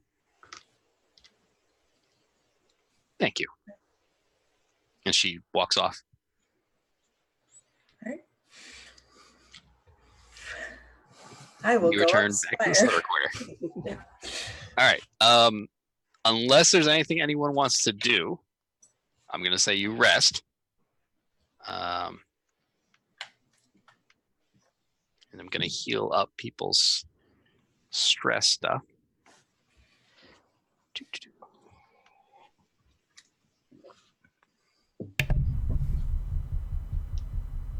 Just like, heals, please. I'm like, please Yes. heal me, please. I'm ready for heals, please. me. Give She me. can have my portion. I'm not that hungry. So here's an interesting note. Why are you making a debating face? Why can't I just have the heals? No, you are healed. You did successfully lay low for a little bit. And the way that works in Spire is whenever you rest, you heal up, but there's always the catch that things happen while you're resting. Moves forward. Yeah. The story moves forward without you a little bit, which is just something you'll have to deal with. You need rest. But Toreth still has some fallout, and fallout doesn't necessarily go away on its own. Fiddlestick. It's the humiliated tag that he still has from Red Row. It doesn't go throughout Spire. It's still like local to that area, but he still like has sort of a bad reputation or a laughable reputation, yeah. right? Unless somebody does some like work on that, like there could be various ways, like Florentine could try to put in a good word for you, try to like kind of build you up down in that area since he spent some time down there. Concerned about that yet? Oh darn, we just won't have to go back to Red Row. Yeah, you don't have to worry about it yet either. You We can just say let it- that. It's let all it up to roll. Mr. GM over there. We control this.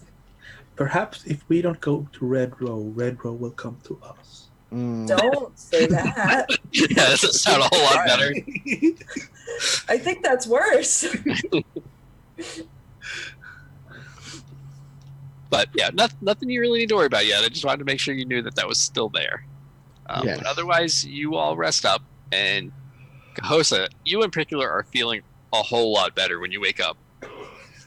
The whole disoriented feeling, the headaches that you had dealing with the Vermissian. And you really think you overstrained yourself healing people. Like you fixed their wounds, but you think you kind of stretched yourself a little bit thin. That's feeling considerably better. Also, whatever attention you were drawing probably has died down a bit with time. Okay, that sounds good. But- Yeah, it's a new day. You're feeling better. That's better. It's a brand new day. Yeah, so The new day in Spire. There's no sunlight, but it's a new day. am I able to collect Toreth and Florentine to go up to find Imogene? So you can yeah, you grab them and Yep. you head up to the Silver Quarter. Nothing of note on your way up to the Silver Quarter. And you go find Imogene's apartment or whatever where she lives. Have we established where like Imogene lives in the Silver Quarter? No, I just assumed I maybe just- just someplace casino adjacent. There are actually a lot of like hotel apartments in the Silver I would Quarter. think- yeah, I would think something like that. Like definitely like a big-ish apartment, but still an apartment, but somewhere close to where she performs. And it's a pretty nice place. Not as Like one of fancy those. as the things in Amaranth or the Aelfir live, but it is nice for a Drow. That's what I'm going with. Nice for a drow. Rude. That's the dream. You wonder a little bit where the money comes from to pay for Imogene's place, but Don't worry about it. Don't you worry. yeah, you visit Imogene and she's there, and you collect your whole group. You also picked up from Madame Feyranian before you left. You have a set of paperwork, and it has a stamp on it and a signature from her. It gives you access to her grounds for the purposes of retrieving a mask in her possession.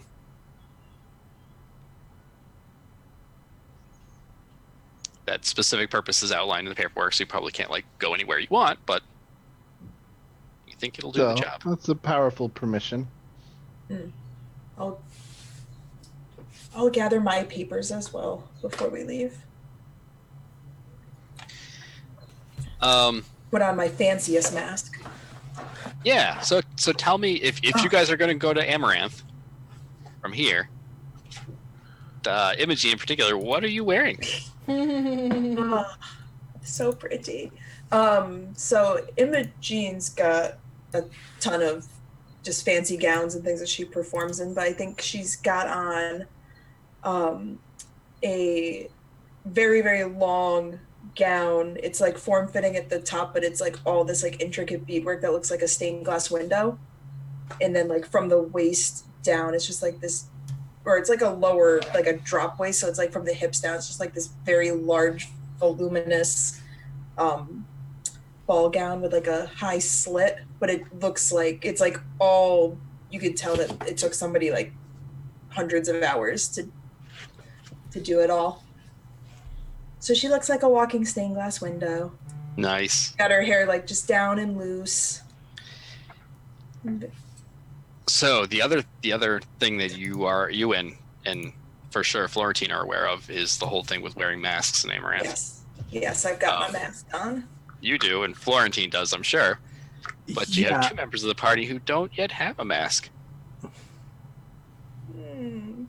Why would I hide my many, many beautiful spider eyes, guys?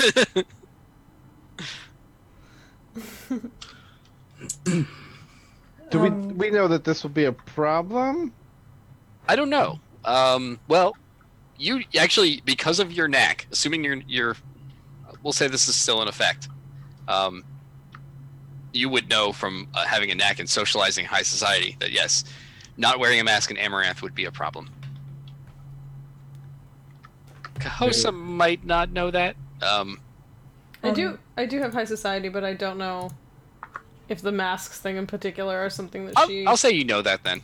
You've had enough contact that you know that going maskless in Amaranth, even for the Drow, is unacceptable. Mm-hmm. Kosa, if you require one, I could lend you one of mine. Ooh, do you have anything with webbing? I do not, unfortunately. Most of mine are very bright and light, but I could probably find something a little more your color palette. And I'll find like something like a darker colored.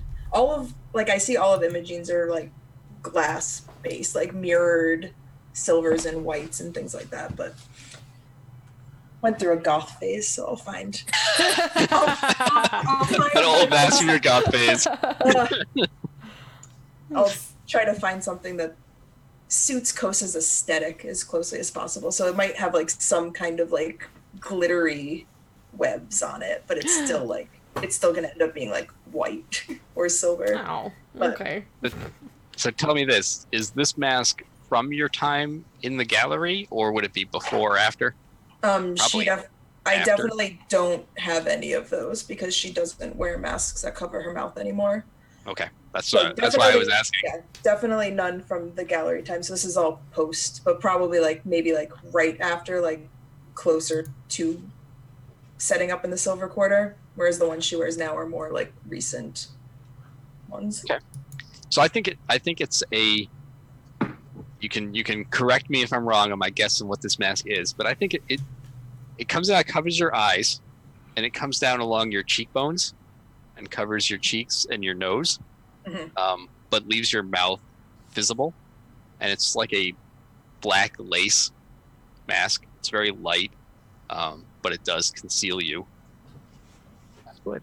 Except for your eyes. Is this considered to be somewhat still like remotely scandalous? Because you said you have to have your face covered. You see, this one's like completely see-through. Like it's not completely see-through, but yeah, it's like lace. So, it is wouldn't say it's scandalous, but it's a little bit risque of a mask. Drow are Up held to to you. look. I mean, you wouldn't even think of that. I But don't think Kosa would care. Like, Yeah. she would not care at all. It's fine in the Silver Quarter, but yes, it is definitely fine in the Silver Quarter, and it will work in Amaranth, Okay. especially for a Drow. It might be more scandalous if Alphaeus wore it, but Okay. and then Torith. What are we gonna do about Torith's mask?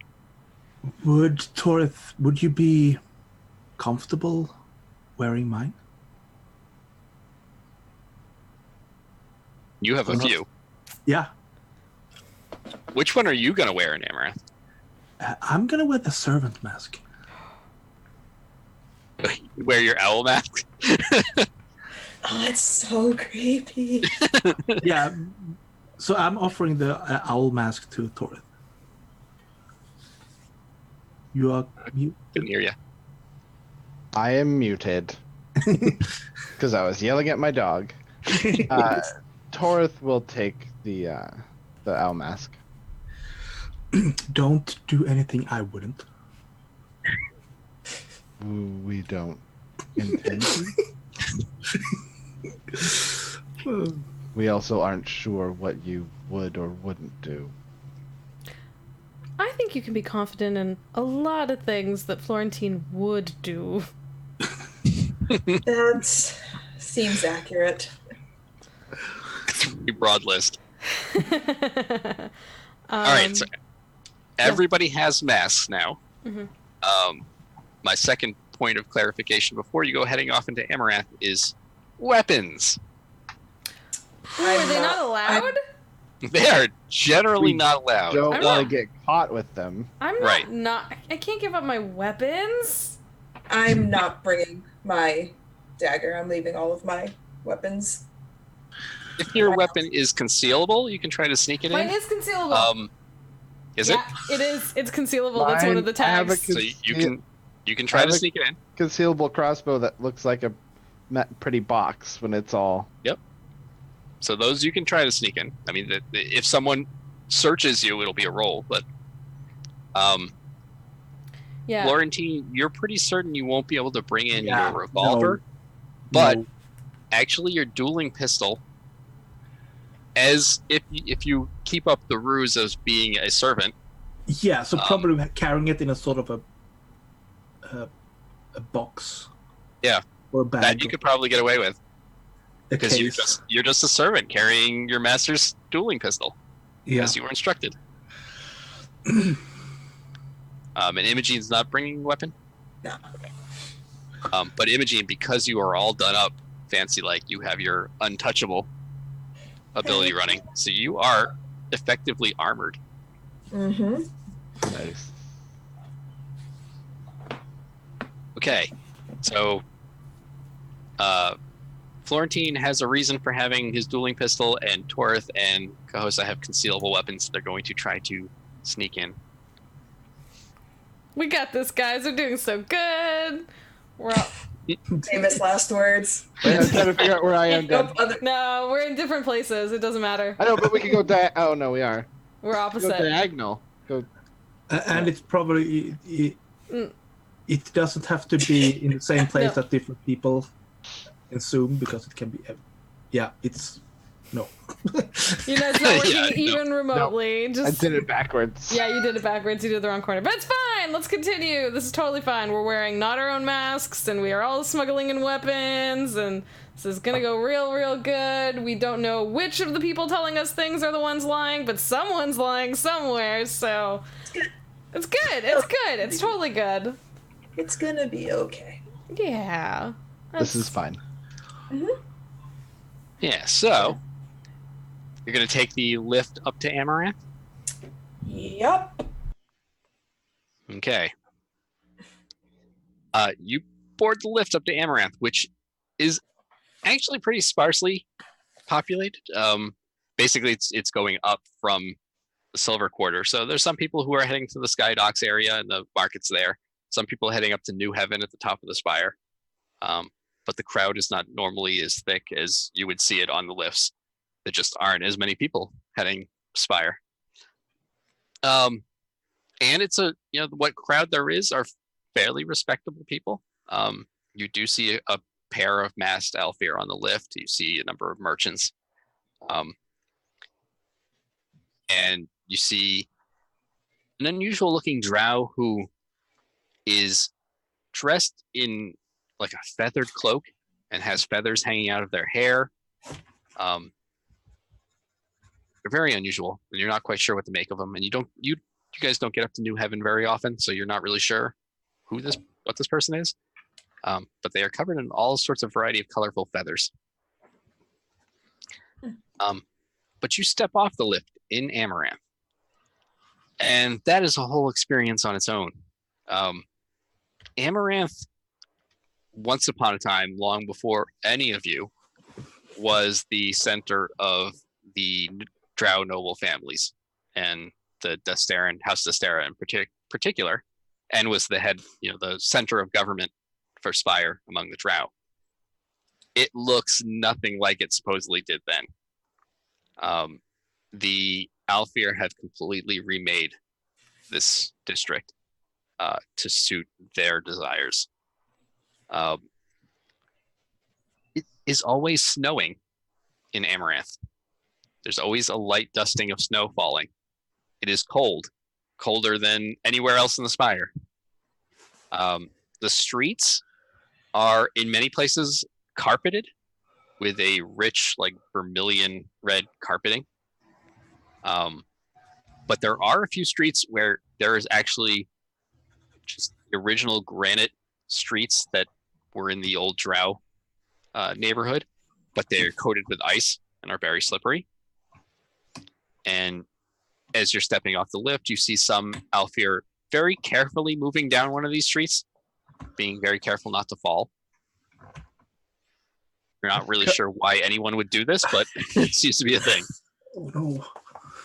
If Cahosa will allow it, I will lock my arms with her again and just sort of pretend to be as noble as I can. Yeah, do we know if this is this a thing that happens? Do people walk other people around all fancy like, or are we just being dum-dums who assume this? Yeah, I mean, this is something you've seen before. Don't really see the Aelfir do it as much, but the Drow, The who are fancy here. drow? Yeah, and they're also Drow servants of the Aelfir. But we're not, Florentine is posed as a servant, right? Yeah. But are all, I didn't think we all were. Imogene's super fancy, right? Yeah, Imogene's definitely not posing as a servant. Although, I mean, I guess servant is a broad term here. You're like entertainment, posing as entertainment, basically, Fair. for the fancy people. I don't know. It's a good question, actually, how Torith and Cahosa are trying to present themselves here. Mm-hmm. That's what. Are they trying to look like important, or are they trying to like fly under the radar? I think Torith and Imogene, sorry, Torith and Kosa, I know my own name, are, like, if they did do this, it was showing, like, confidence and comfort. Yeah, sort of middle ground. Yeah. Maybe? Yeah. Just like... An entourage, rather than serpents, perhaps. Mm-hmm. Yeah, so maybe it's like... Is it like leveling of servants? Like it's like the fanciest, There the definitely middle, are and a then like hierarchy of the servants. servanty servants. I don't know, but yeah, they're definitely acting like they know where they're supposed to be and they're comfortable and such. And I think that they would be building off of that and displaying what they feel that way. If that makes sense. Like maybe more like, yeah. Well-to-do merchanty level thing, rather than like, nobles or. Yeah, definitely not nobles, Okay. but confidence supposed to be here, like you said, like wealthy merchants or something. Torith's outfit's a little more red and nicely put together somehow. So as you step off the lift, you step onto a carpeted piece of road work. It's like a thick, soft red carpeting, and it has a light dusting of snow on it. From what Imogene and Florentine know, the snow never really accumulates. It's always like a little dusting. It's also always very controlled. The Aelfir are control freaks of the highest form. The snow falls at a certain rate, and it never deviates from that. And it's just there for the aesthetic, and they don't want to have to ever shovel or anything. I want to meet the guy that's in charge of that. There are Aelfir who are in charge of that. And as you step up, there are 2 guards there who are wearing unusual armor. It's black, but has sort of a green iridescent sheen to it, like an insect shell. Okay. A beetle shell. Yeah, like a beetle shell. And their helmets are very disconcerting. They're round and elongated. I mean, they fit over a person's head, but they have like an oval shape, so there's a back sticking out and a front that sort of leans forward. And they have these 2 very narrow eye slits that they can see through, but you can't really see their eyes. Is it like xenomorph kind of shape, sort of thing? Not that much, but like there's like oblong out and oblong forward. Yes, yeah, sort of. It kind of like maybe like an ant's head. Okay. You know, where it kind of has that slope to a point. Does it have mandibles? There are no mandibles, but it does have that same sort of appearance to it. Sorry, so did you say it's a full helm, or are there mouths visible? So It's a full helm. Okay. There's all you can see are 2 narrow eye slits. That's it. In it. Yep. And you can't really see their eyes behind them. Okay. But you do hear one of them say, "Halt! Your business in Amaranth." I'll probably take let out, Imogen go first, right? Yeah. I'll take out my paperwork and present it. And then I'll kind of like reach back to whoever's holding like all the paperwork from Madame Faye to try to like gather everything together. It's probably Florentine. Okay, Florentine has it nice. Because he knows the systems here pretty well. And yes, we have permission from Madame Faye Aranyan. We are retrieving something of great value from her residence. Over. That will be fine. However, we must search you. Of course. Protocol. They sort of they're looking you over and they're sort of like lightly frisking you. They're trying not to make too much of a scene of it because they don't want to cause any trouble. But they are important guards here. So I'm basically going to need a group deceive and high society roll. Someone can choose to make it, and then you can add. I think a lot of us have both of them. I know I have both of them. I don't have either of them except my knack. Yeah. I thought that Florentine, Imogen, and Kosa all had both of those. Yeah. You might. Yes. So one of you can make that roll. Imogen, since you're kind of taking points, you want to do? Sure. And I'll say that you can add 2d10 for Kosa and Florentine also having the skill. That's 5 total. Yeah, it's 5 total, but you're going to remove 1. Okay, so 4. Okay. Yep. Okay. No, that's not good. That was 3 6s and a 4. All right, so a 6 is a partial success. Sorry, everybody. It's still a success.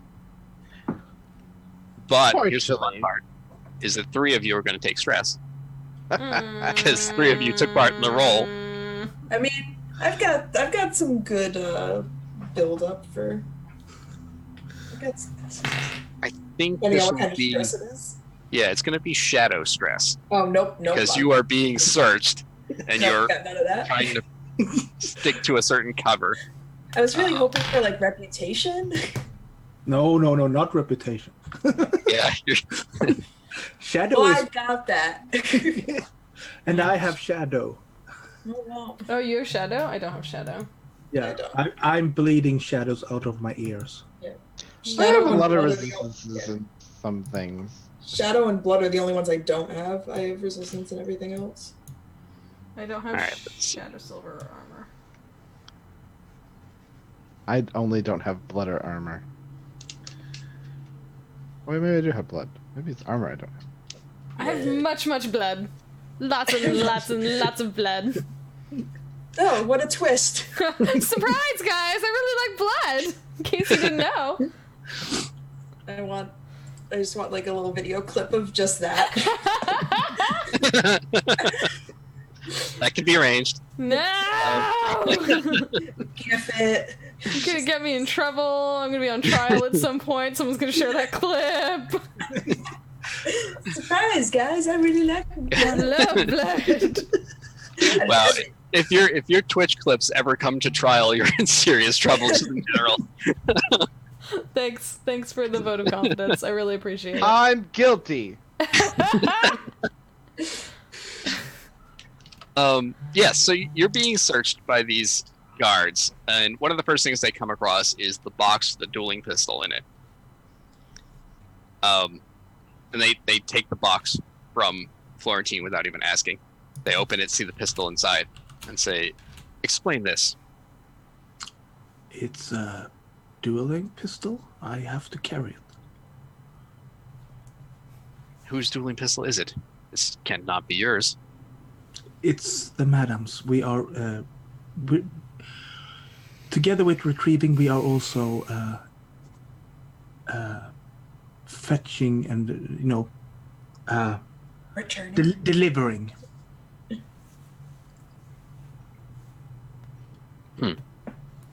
And then the other guard is currently searching Torith, and he comes across the folding crossbow, which is just an ornate box when it's folded.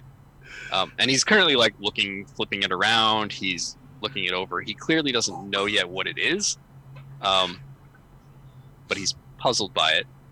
And he turns to Torith and says, "What is this?"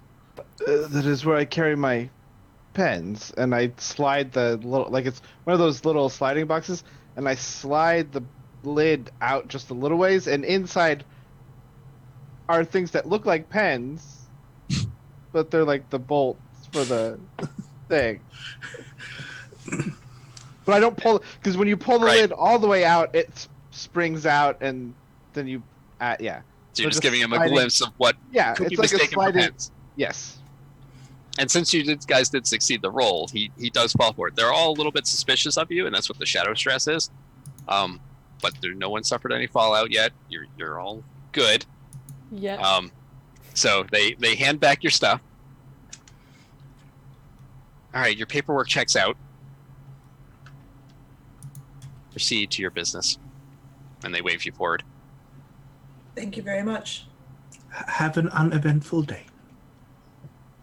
They don't say anything back to that. So you step away from them down this carpeted boulevard.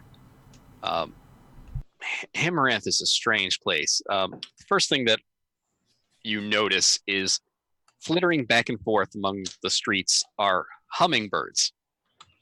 And they're just sort of darting this way and that. You know how hummingbirds are? They'll sort of stop and hover, and then they'll change direction. So you see a number of hummingbirds flying this way and that. And some of them are tied together. You'll see like 3 or 4 hummingbirds that are tied. You're not quite sure with what. It's hard to make out. It's something thin, like a string or something that's tying them together. But they'll fly in a sort of a formation tied together as if they've been trained to do that. And you have no explanation. You've never seen anything like this. You haven't even seen hummingbirds anywhere else in the Spire.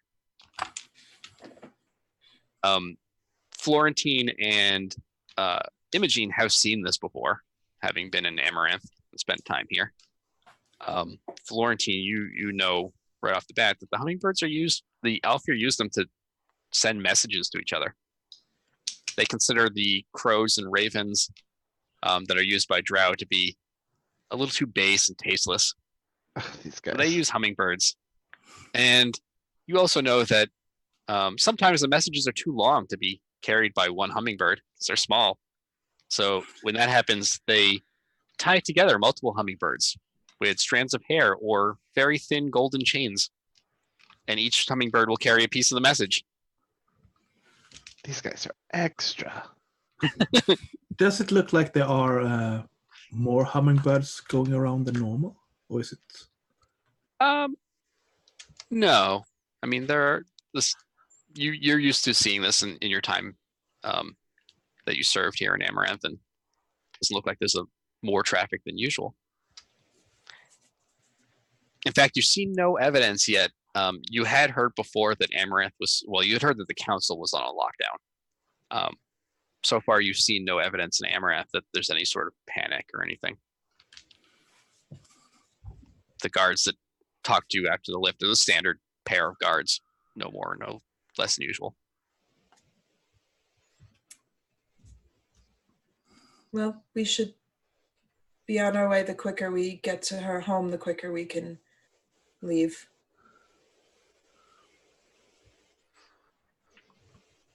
You gonna head there? Do we know where it is? You do. She told you where it is. Okay, good. Yeah, it wouldn't have done very well for you to get lost. No. Wandering around. Yeah, it wouldn't have been very convincing that you were here to pick up her stuff if you didn't know where she lived. So you. Yeah. I was also going to say that it's probably also one of the places almost quite a lot of people know where it is because she's the one Drow on the council, so you know. Yes, and there are very few Drow who live in Amaranth that aren't servants. Very few, and she's one of them. Even the most well-to-do Drow in Spire typically live in Ivory Row or the Silver Quarter. She gets to stay here because she's on the council. And you're not really sure if that's a good thing from her perspective or if it's because they want to be able to keep a closer eye on her. But either way, this is where she lives. So you head there, you head down the street of masks. And along the street, you are all masked already, but there are a lot of richly decorated boutiques with fancy windows showing off all sorts of masks. This is where the Aelfir shop for their masks of all sorts, or have them custom designed if they're wealthy enough. Jason, did we get money at the beginning of this game? Jason, can we go shopping? I mean, you have your silver stress, which represents your money. Basically, when you want to buy things, you make a roll, and depending on how well you do, you take silver stress or you don't. I'll buy you a mask. Is there a book mask? Could I get a mask? I'm gonna say that. I mean, if there is something you want to find, you can probably find it here if you look. I think I'm Taurus so flush with cash. would want a book mask in case we have to do this crap again. Well, also just to be more comfortable in the mask you're wearing right now at this I'm moment. not very comfortable in this mask at all. You mean with your owl mask with the creepy eyes? The creepy one that belongs to Florentine might not be the most thing, and for Cahosa wearing images. I haven't stored any mind stress in that one, so I mean it's probably... Thank you for that. Imogene's definitely unsettled by Taurus wearing the owl mask. Okay, so Imogene, do you want to shop briefly with Taurus? Sure. Or Kosa, did you want to come find you a spider mask? I would like something that's a little more me. Very well. Let's go shopping. Just a real quick shop. Yeah, real quick shopping montage. We worked so hard. We deserve treats. Do a little something for us. And it's really interesting as you're walking through these shops, checking them out. You can tell there's sort of a quiet rivalry just being played out between the different window dressings. Like everyone's trying to do one up their rivals. So each shop's trying to have more and more extravagant window displays. And you get to the point where you actually, and this is slightly disturbing to Imogene especially, you see some window displays where there are mannequins, but they're not mannequins, they're Drow. who are assigned to be mannequins for We masks. are not going there. We're not going into those. Skip stores. right over those. No. So give me, Imogene, give me a compel plus. I'm gonna say this is high society more than commerce. Hell yeah. Let's go. It's 3 of these bad boys. That's a 9. Okay, Hell good. yeah. Masks So- for everyone. You find a shop that doesn't have any weird drow mannequins, Okay, good. but they do have a very elaborate display of masks. And the masks in their window are actually floating in the air. They don't have anything seemingly tying them to anything. They're just floating, and you're not quite sure how that's done. But you decide to go check that shop out. And in there, you do find, it's not a book mask in that it looks like a book, but it is a mask constructed of pages from a book. And you can still see this ancient writing, which Torith, you don't even recognize the writing, the language that it's written in. Love it. But this mask is constructed of it, and it is a really interesting mask. And for Cahosa, you find a mask that it is made of like a black silk, but it has these gauzy pieces of white that are stitched in like eyes. I mean, then there are 2 eye holes where your eyes would go, and you can see through it. But it also has other ones, so it looks like you have Extra multiple eyes. Yes, it's like an extra eyes mask. I do like that. And Imogene, when you step foot in the shop, the shopkeeper knows who you are. Oh, that makes sense. I'm very famous. Yeah. And they're like, "Oh, welcome to my shop. This is quite a pleasure." Happy to be here. Yes, it looks. Your window display is quite lovely. The best window display on the street, no doubt. Absolutely, bar none. Anyway, yes, anything you need help with, feel free to ask. Yes, not for myself, but my companions did see some items in the window that they were interested in, if you'd be so kind. Yes, we can definitely help you with that. And you've been talking to the shopkeeper, is a masked Aelfir woman, but she doesn't even like clap her hands or make any sort of motion, and suddenly there is a masked drow, kind of like hired help or someone who is an assistant who is here, and he is immediately like fetching the masks that you need, and allows you to try them on and makes any adjustments necessary so that they fit perfectly. And yeah, it's reasonable. You can pay for it without any sort of real dent in your finances with your strange sources of income. I work. From being popular. I have jobs. Just people like me. They send me things. Yeah. Yeah, so I'll pay, and I'll probably like just slide in like a little bit extra. Just be like, oh, thank you for being so accommodating. And you pay in silver. They're silver coins, they're human coins, but the Aelfir use them, as opposed to the stens, which are the drow currency that look like nails. Orth probably doesn't see silver coins that often, but Florentine and Imogene pretty much work in them all the time. But yeah, There's like a mask dressing room. yeah, there most certainly is. You're not supposed to show your face. Yeah. There must be a room that you go into. It's probably got lots of mirrors. Well, and- it's probably just like and it's just like with the curtain and. Torth goes to switch masks. Okay. Comes out with his. Was it going to switch her mask too? Yeah. Is it like, you know how sometimes there are dressing rooms and they're open after the ankle? These ones are open after like the midsection because you really just need to cover your face. I was gonna say that they're like just the waist up. Yeah, it's torso up curtain. Yeah. Like That is perfect. I was like it. gonna say that I don't know if you saw me doing this. I was gonna say like a half a curtain, but then I was like, I felt silly. Well, I'll go there because I don't feel. That's perfect. I love it. Thank you for finishing my brain thought. Yep, that's what I'm here for.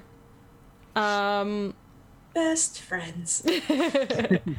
Yep, and put it on my better fitting, many eyeballed, spidery.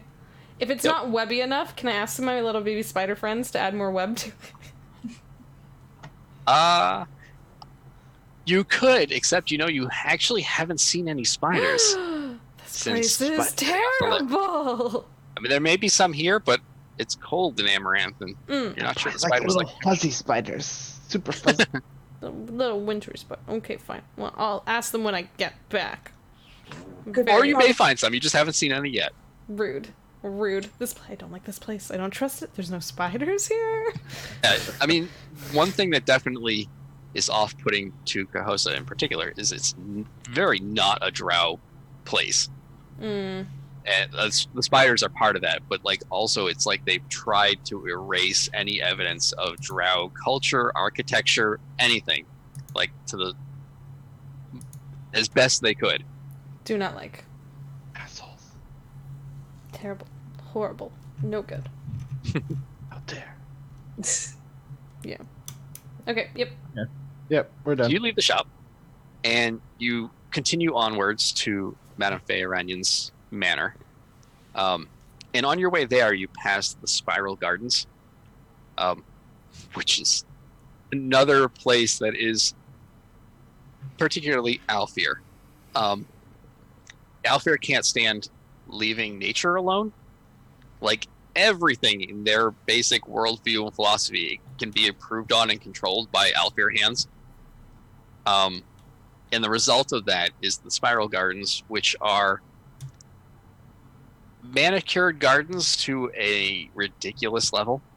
All the plants have been grown in like using lattices to control how they'll grow. They're specially bred to grow certain ways. They'll use magic to manipulate the plants, which just gives it to the Drow. It's very sterile. It doesn't feel like a garden should feel at all. It feels like an art installation or something, but it's all plants. And you walk by a spiral garden sort of park, and you see some Aelfir in there who are. You see one Aelfir who is painting, who has an easel set up, and there are some other Aelfir standing near them while they paint. You see some that are going through, almost like exercise rituals, like stretches and movements that are all synchronized and coordinated in the park. And you see something that you don't see every day, which is you see one Aelfir who is standing talking to another Aelfir, but the first Aelfir has a gnoll on a leash, and the gnoll has a muzzle that they're wearing, and their fur has been trimmed in patterns and dyed in different colors. It's like those poodles? It's worse than that. It's worse than like a poodle, because it's also colored and dyed.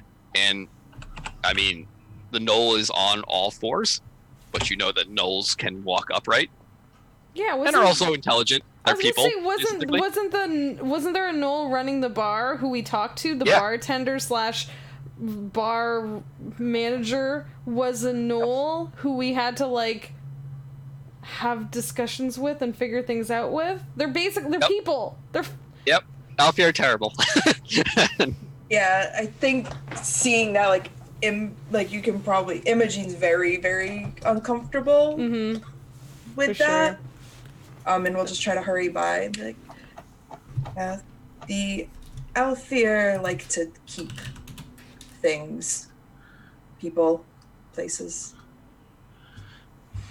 Kind of curious, Florentine, how do you feel about this? Because you were very enmeshed with the whole servant culture in Amaranth or Spire.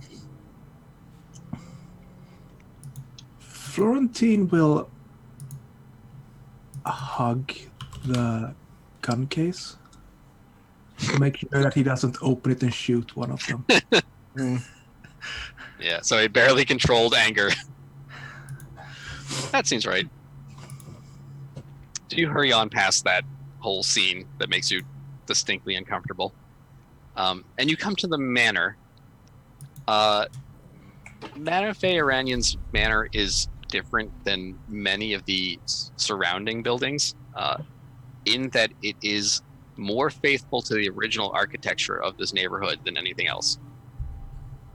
It is sort of a brutalist granite building, which kind of sticks out a little bit, although like everything else in Amaranth, it has a light dusting of snow all over it. And it has a nicely manicured, but not to the extreme of the Spiral Gardens, walkway that approaches the door. And before you even reach the door, there is a sort of little station house with 2 Drow, mass Drow in it. As you approach the house, they stop you. They say, "What business do you have here?" Yes, hello. We were sent by the Madame to retrieve one of her masks for her. Should you want to see the paperwork, she has written us documents stating as such. One of the mass Drow looks at the other mass Drow for a long moment. And it's hard to read their faces because they're wearing masks. But they definitely look at each other, then look back at you. Yes, can we see that paperwork? Of course. Okay. You hand it over. She's still inside, guys. It's not her. They are examining the paperwork, and they look it over, and they hand it back to you. Okay, yes, this is the proper notations. You are fetching a mask, you say? Yes. So that she may return to her duties on the council. They stop again, and they say, "She has already returned to her duties on the council." I'm sorry? Madame Aranyan has been working on the council. That's not unusual.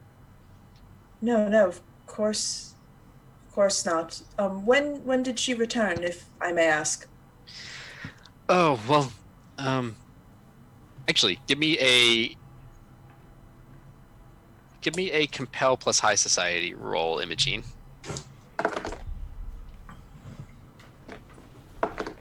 Hell yeah, that's an 8. Okay. Well, there was that terrible business with her sky whale.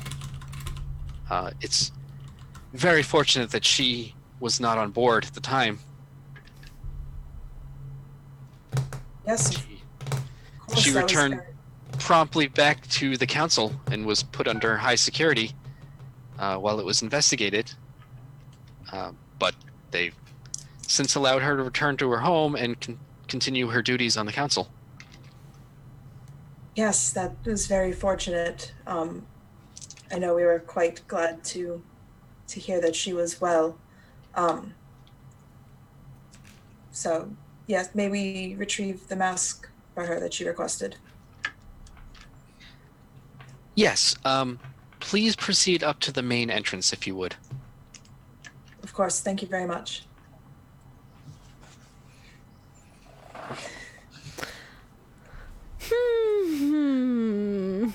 There's a little bit of a walk between this little station house and the main entrance, where there's probably like a lot of looks between the group as you're walking. Yeah, is there room enough for us to It's all mad. Is there room enough for us to speak? Like, is there clearly no one around? Yes, there is. This is troubling. Well, we knew that there were going to be falsities in this situation. We are simply in the state of not knowing whether our Madame Faye is the right one or this Madame Faye. I assume ours is the true one and this is the replacement. That's what I would. That got us through the door. That's what I would assume as well. It seems like all at once we know too much and not enough. Mm-hmm. Perhaps we could. And either of those quantities will get us killed. Well, should I try to see if I can find something inside? Something we have. Who is the real? Yeah, Madame? the big problem is that maybe we will not be allowed inside. They may have just hand over one of the masks. Mm-hmm. So perhaps what do you expect to do? You know very well what can and cannot happen here. We need to be careful.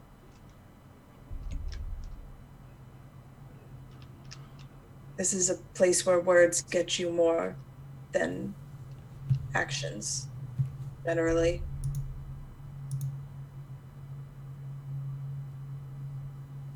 Yes, I agree. And you're starting to get closer to the main entrance, and you see that there's one drow here who is well dressed. He's sort of like a doorman. He basically would allow people into the main manor or not. But already people have been vetted at the little station house, so his job is mostly ornamental. And you reach him, and he says to you, "May I see the papers?" Oh, yes, of course. Here you are. He gives them a quick glance, a much shorter glance than the station house did. Hands them back to you. Do they have like walkie-talkies? Not that you're aware of. Then how did this person know before those people? After, like... Sorry, I was just checking if they had walkie-talkies. If this is just a narrative thing, it's cool. It's cool. No, but what do you... I am curious what you're asking about, though, other than the walkie-talkies. I was trying to understand how they communicated... Like, he just simply was... If we made it through this far, he was also expecting paperwork?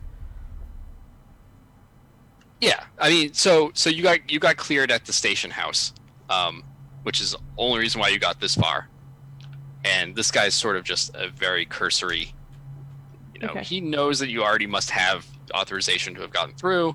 Okay. So he gives a very quick look to your paperwork and hands it back, like he doesn't really care that much. Just a double check as protocol, something. Yep. And he opens the door and ushers you inside the manor. Thank you very much. Conduct your business and no more. Of course. And you step inside, and you're in a large, ornate foyer. The outside of the manor is very plain and granite, not very fancy. But the inside is a whole different story. There are not many windows here. They're mostly narrow, vertical, just very slim windows, and they're heavily curtained because it is a drow residence. So even though the Aelfir have produced a lot of light in this neighborhood, that's not how the drow prefer it. So the windows are kept mostly covered. But it is a very nicely appointed home. There's a lot of artwork on the walls. There's various pieces of sculpture that are on display. And as you enter, there is another servant who's standing right in the foyer, but that's not what gets your immediate attention. Walking down a staircase in the foyer, this grand curved staircase, is Madame Faye Aranyan. She looks identical to the one you know. Same color skin, the same haircut. Her clothes are unmarred, by any sort of fire. She's wearing a nice like gown. It's in perfect condition. And she's striding down the stairway. She says, "My, this is interesting. If my servants are correct, I have sent someone to retrieve one of my masks for myself."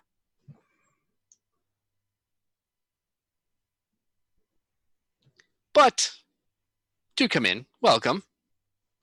You do have the paperwork. Yes. We do, yes. She turns to the servant who's at the base of the stairs. She says, Baneth, I won't require your services right now. I'm going to talk to our guests for a little bit. Stay nearby. And he nods and says, "Yes, madam." And he walks off. "Join me for some tea, would you?" She motions to the parlor, and that's where we're going to end for today.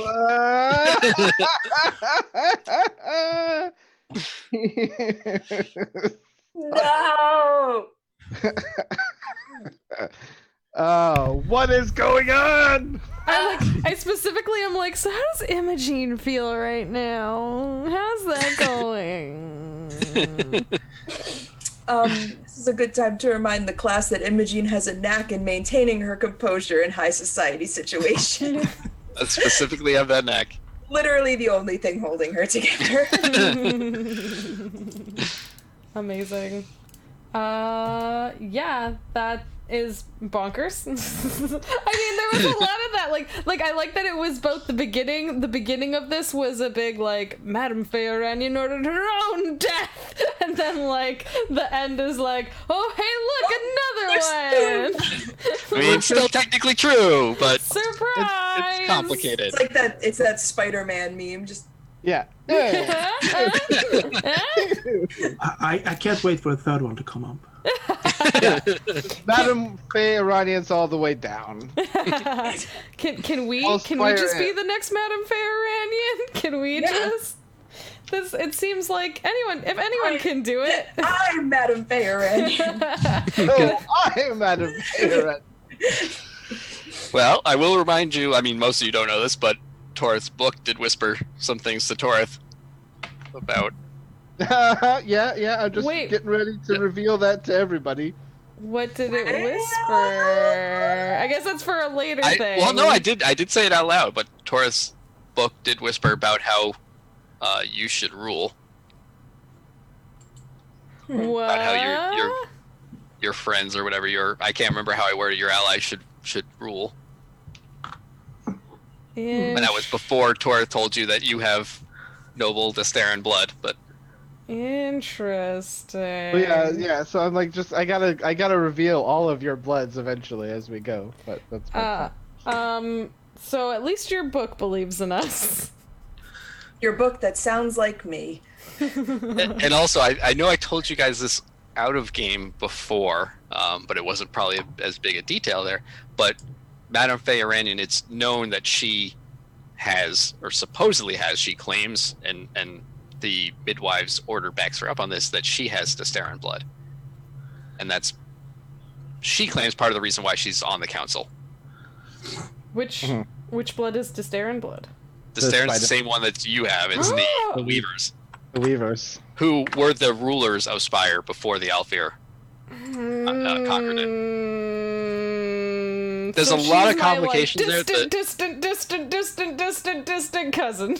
Yeah. There's a lot of complications there too, because the Destarans, they ruled Spire and the surrounding area, and they're very traditionalist, and they're like really into the whole spider part of Drow culture and just Drow culture in general. The best part, duh. But they also have some bit of a bad reputation because they did eventually surrender to the Aelfir. Oh yeah. And that in turn, the Aelfir sort of allowed some of them to continue to have high positions in society, because they surrendered. So there's like some see them as traitors, but Well, great. I didn't realize that when you were telling me that, you were telling me I was a traitor. it's complicated. Damn There's it. There's so many cool noble houses. yeah. Oh my gosh. It's just mixed opinions about the Distarans because of their complicated history. Great. But then again, I think every house has a complicated history in some way. I love Fair. the Staris, or however you pronounce them, is my favorite one. Oh, the Stars, the Drowned Kings. I love them so much. Their effect of my blood is fun. Okay, I guess let's go back around. I guess let's go in reverse order and do your name, where people can find you, if you have anything you want to promote, if you want to do a favorite moment, or something exciting from this. Let's go backwards, starting with Jason. Oh, hi, I'm Jason. I'm the Game Master here, and on Twitter I am at Jace Levine, where I post about all sorts of gaming stuff and a lot of Spire stuff. Yeah, you should follow me there. And I'll be running this here generally every other Saturday. Hi, everyone. I am Dusty. It's pronounced exactly like that. Dusty. Actually, you get the gravelly bit at the E part. I am at GeoNerd on Twitter and Twitch, and I talk about rocks and TTRPGs and food and coffee and my dog. I talk about coffee a lot and my cat. Follow me for weirdness. Fun, good weirdness. Yay. And you're doing three other things this week? Oh, I guess I'll promote them for you. It's fine. Oh, no, I can promote. No, I'm sorry. no, you're Do them fine. too. I can do one. There's a lot of overlap in this There's group. a lot, yeah, today. I will promote I will be playing next Friday in an Uncaged that Jess will be running. I'm very excited about that. I've already asked for the time off of the half of the day so that I can do it at the time.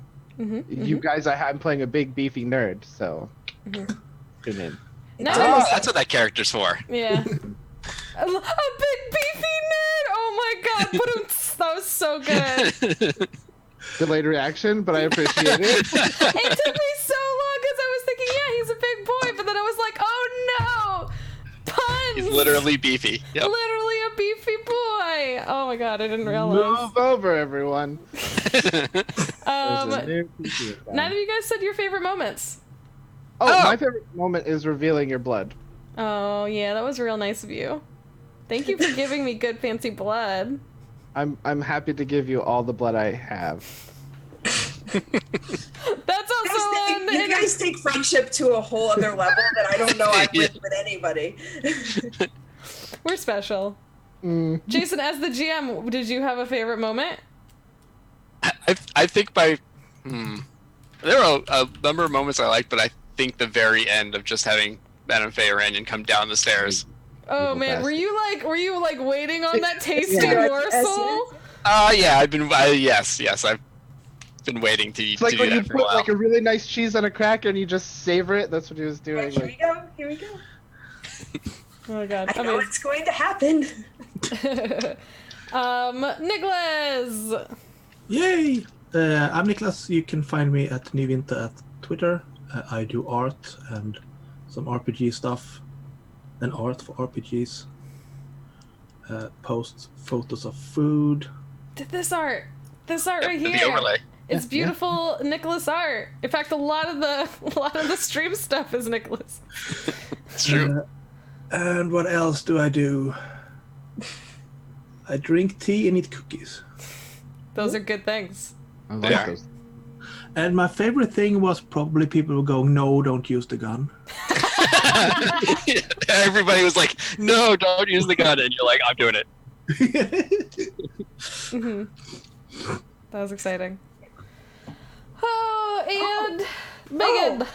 Hi, I'm Megan. You can find me on Twitter at Megan Lynn for the win. where I talk about RPGs and retweet a lot of pictures of possums. You can find me here every other Saturday, obviously. I'm going to be playing Dialect here tomorrow at 6 Eastern with Dusty and Jess and our other friend M, and it's going to be amazing, so come check that out.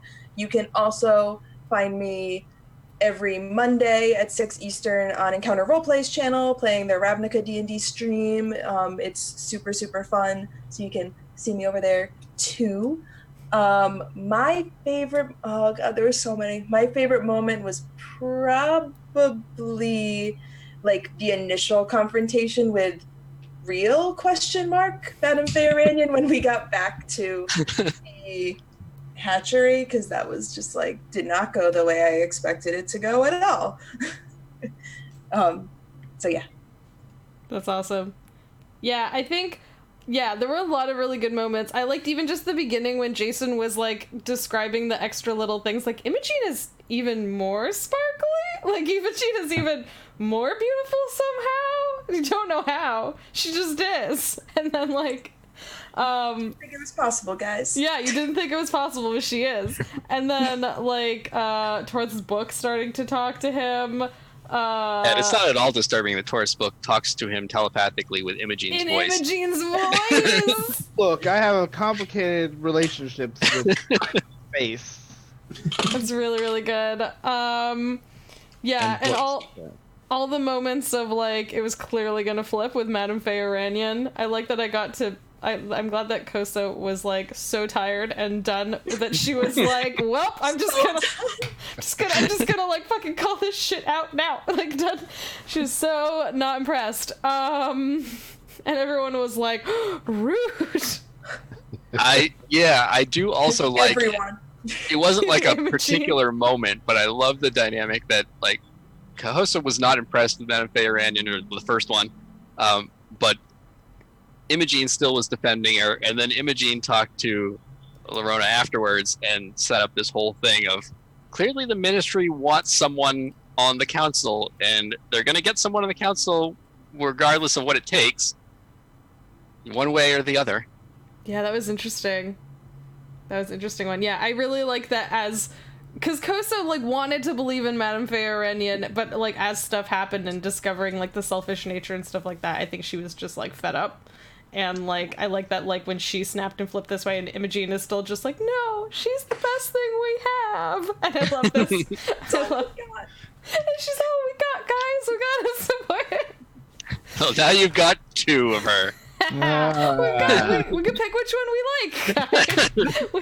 Which one do you guys want? Burn it all down. Yeah. But yeah, I'm Jess. This is my channel. Follow if you haven't already, because we do this every other Saturday, and it's freaking awesome. And I'm so excited with this game.